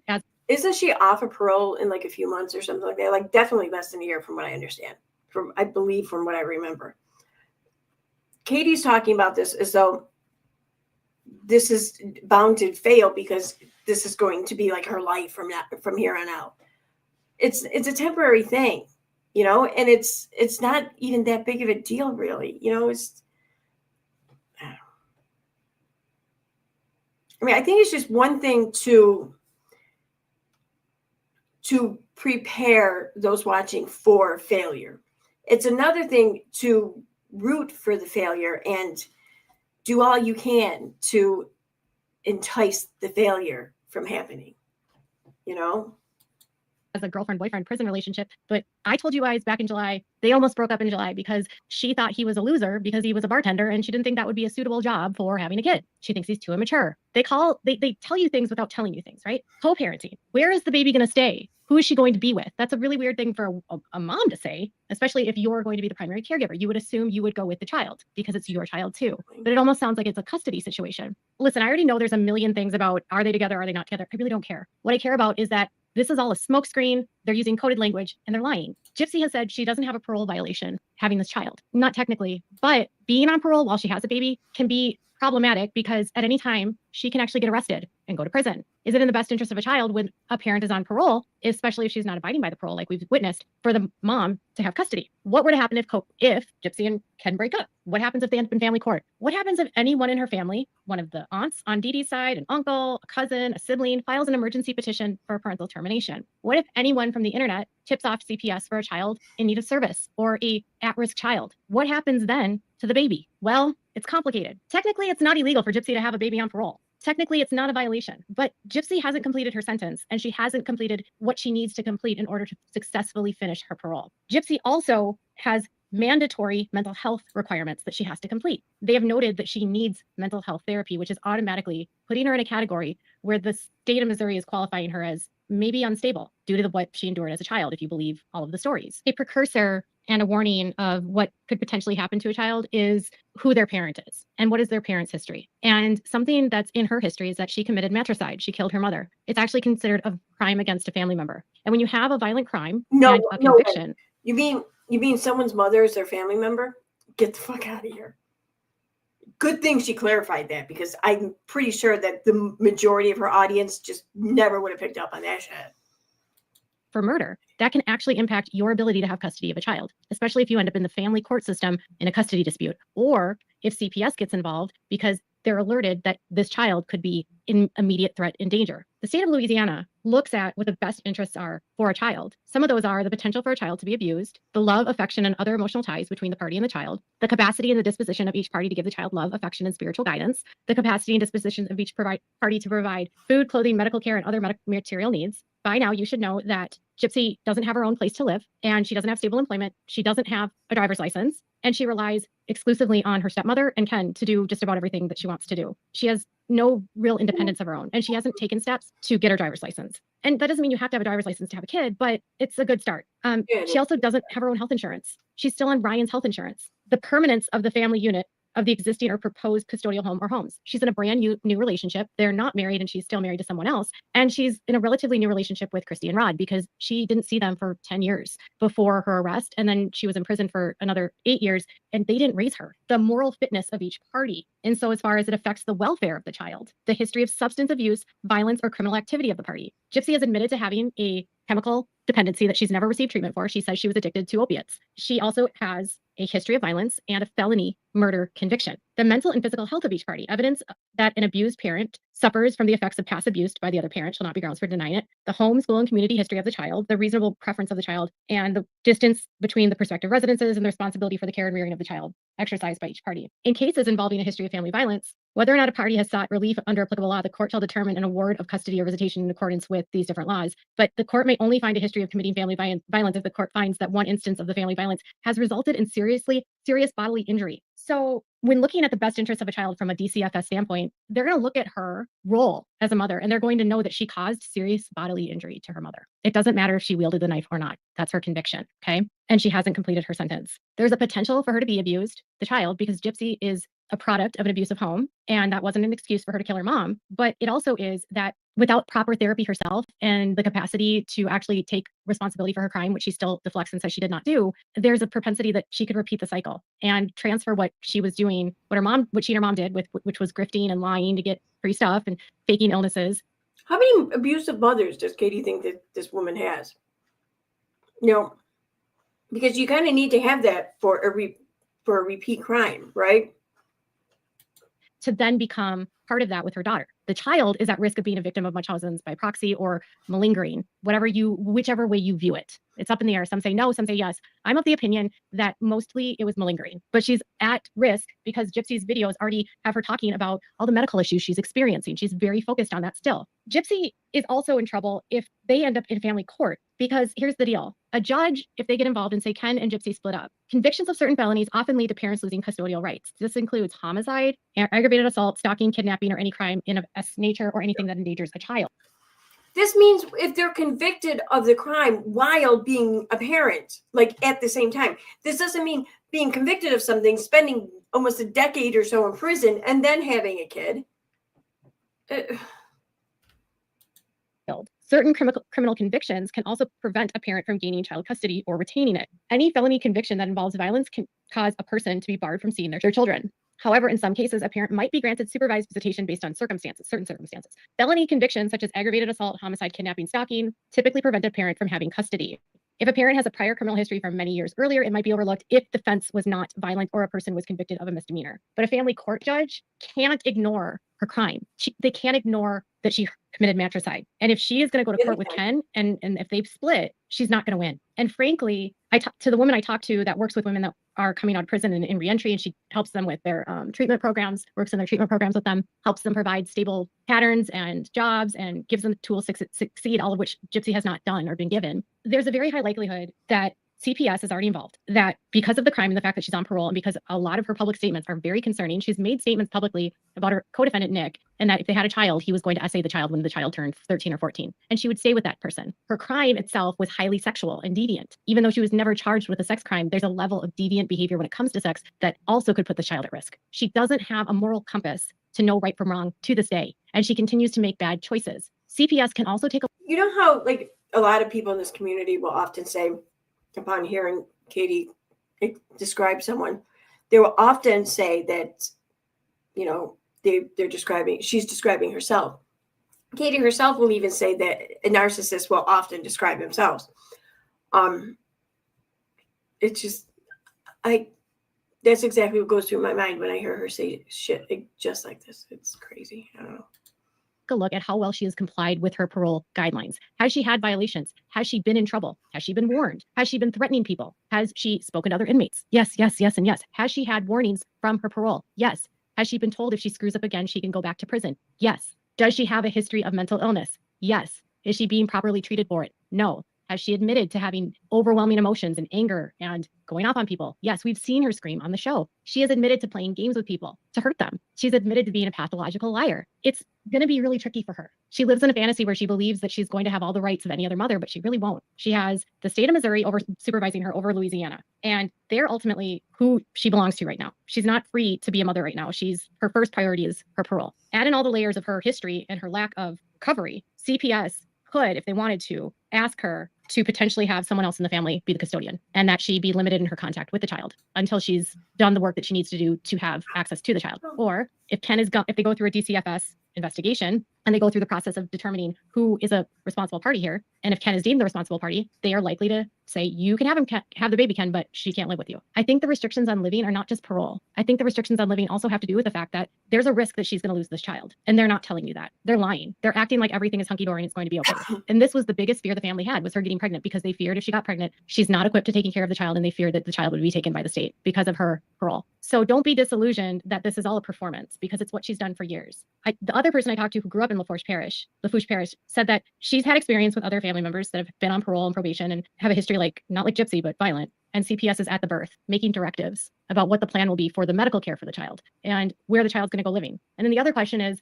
say she's deemed unfit, can Rod and Christy take the baby? Well, they can't really take the baby, because if she's deemed unfit, she can't live with the child. So right off the bat, Christy and Rod can't take the baby unless she moves out. And then if she moves out, she's violating her parole. This is putting everything into chaos. And this child didn't ask for that. And I am not at all excited about the fact that Gypsy could lose this child. I'm willing to bet that this child did not ask for Katie Joey's advocacy either. In fact, if the child could speak, I'm pretty sure the child would say, fuck no. I'm just trying to tell people this is the reality. If it doesn't happen before Ken and Gypsy split up, because they will, it'll happen after. But Gypsy will not be the one raising this child. She won't. She will not be able to overcome her felony conviction of matricide and violence against a family member. It already puts her at risk of committing a similar crime. And I'll tell you one thing, when she and Ryan split, what was she proud about? She told me she was proud that she didn't kill him and that she knew she could leave without killing someone. Is that someone you would want raising a child? Would you want someone raising a child that's out doxing and harassing and stalking and trying to find people that criticize them, threatening them with guns and having friends threaten them with guns? Is that someone that's equipped to be a parent? Is her obsession with herself and her image going to make her child a priority? Again, this is a woman that said she didn't have time to donate to a child. Donate. When you're a parent, you're not donating. You're just being a parent. Gypsy is, if DCFS has not yet made contact with her, they will. It's not if, it's when. And then she has to go through a ton of steps in order to prove her fitness. And they may order that she go through an entire neuropsychological evaluation. I feel like you can hear her laughter in what she's saying over the past 10 seconds. Like you can hear her, and then she'll have to go to these classes, and that's how it sounds.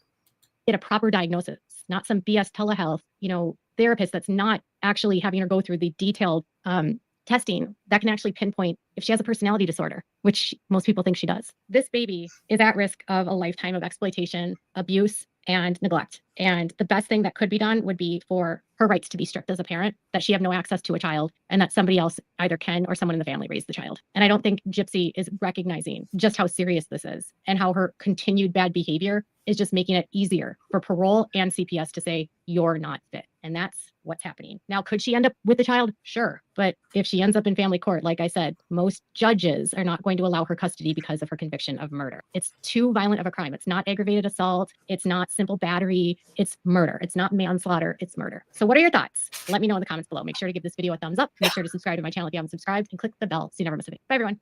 So looking at the comments here, I saw, I did close the right tab, right? Yeah, okay. Katie said in family court, what she looking up, Gypsy isn't under family court judgment. No, she's not. But what Katie is insinuating and saying is that if CPS gets called or gets involved, it will be CPS that takes the kid away. And then in order to get the kid back, you have to go through family court or something. I think that's what Katie's trying to say. But yeah, I agree. Well, she was wrong. Yeah. Oh, man. Well, then Katie is fucked based on what she said about her parents.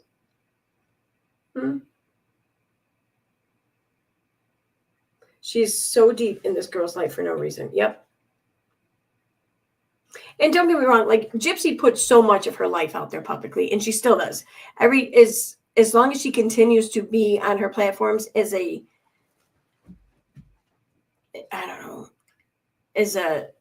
celebrity of sorts and as an influencer of sorts, well, then she has to expect this. She has to expect people are going to know a lot of shit about her. She has to expect that people are going to have comments, things to say. And a lot of things aren't going to be nice, She has to expect this. However, there's the normal kind of reaction from people. And then there's the Katie Joy reaction where she will know everything about your life, even what blood type you are, probably, So, yeah. That's kind of what this is. I agree. All right. On that note, I'm getting exhausted and I have to work in the morning again. So I'm going to wrap this stream up now. Oh, my back scratcher. This thing is awesome. It's like a little claw hand. So cool.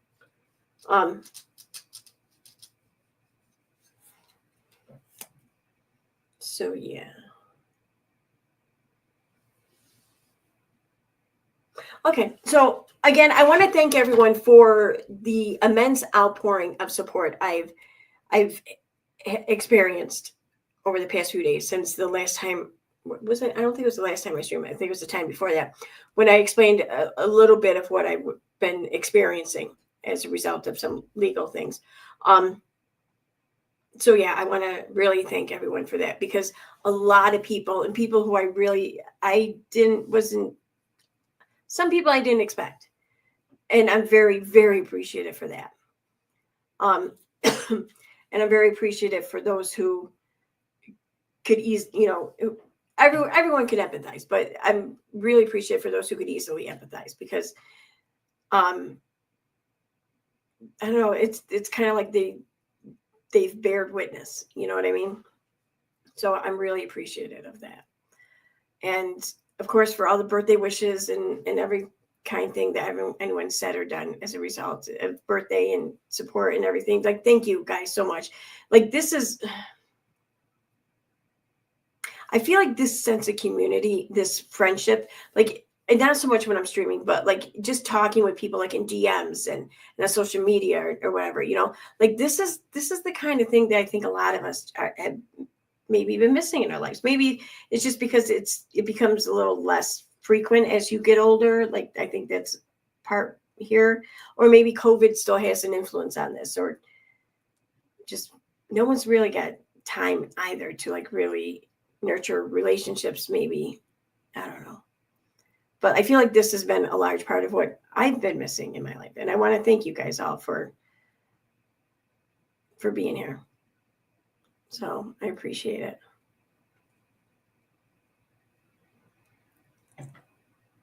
So KJ didn't mention she bought a gift for the baby, did she? No, I didn't hear her say that, I don't think.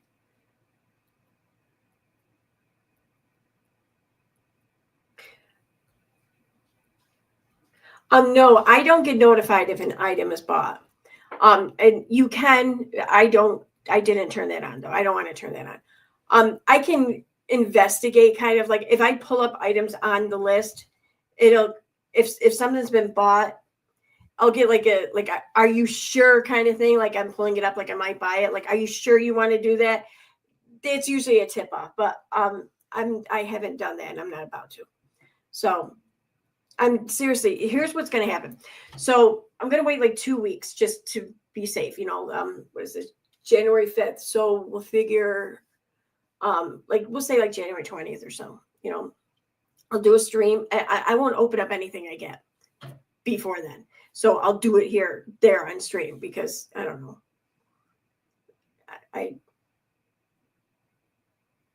Because I want to experience all of this with you guys. It's not just, that's what I want. So that's what I'm going to do. And that's when I'll know what was bought.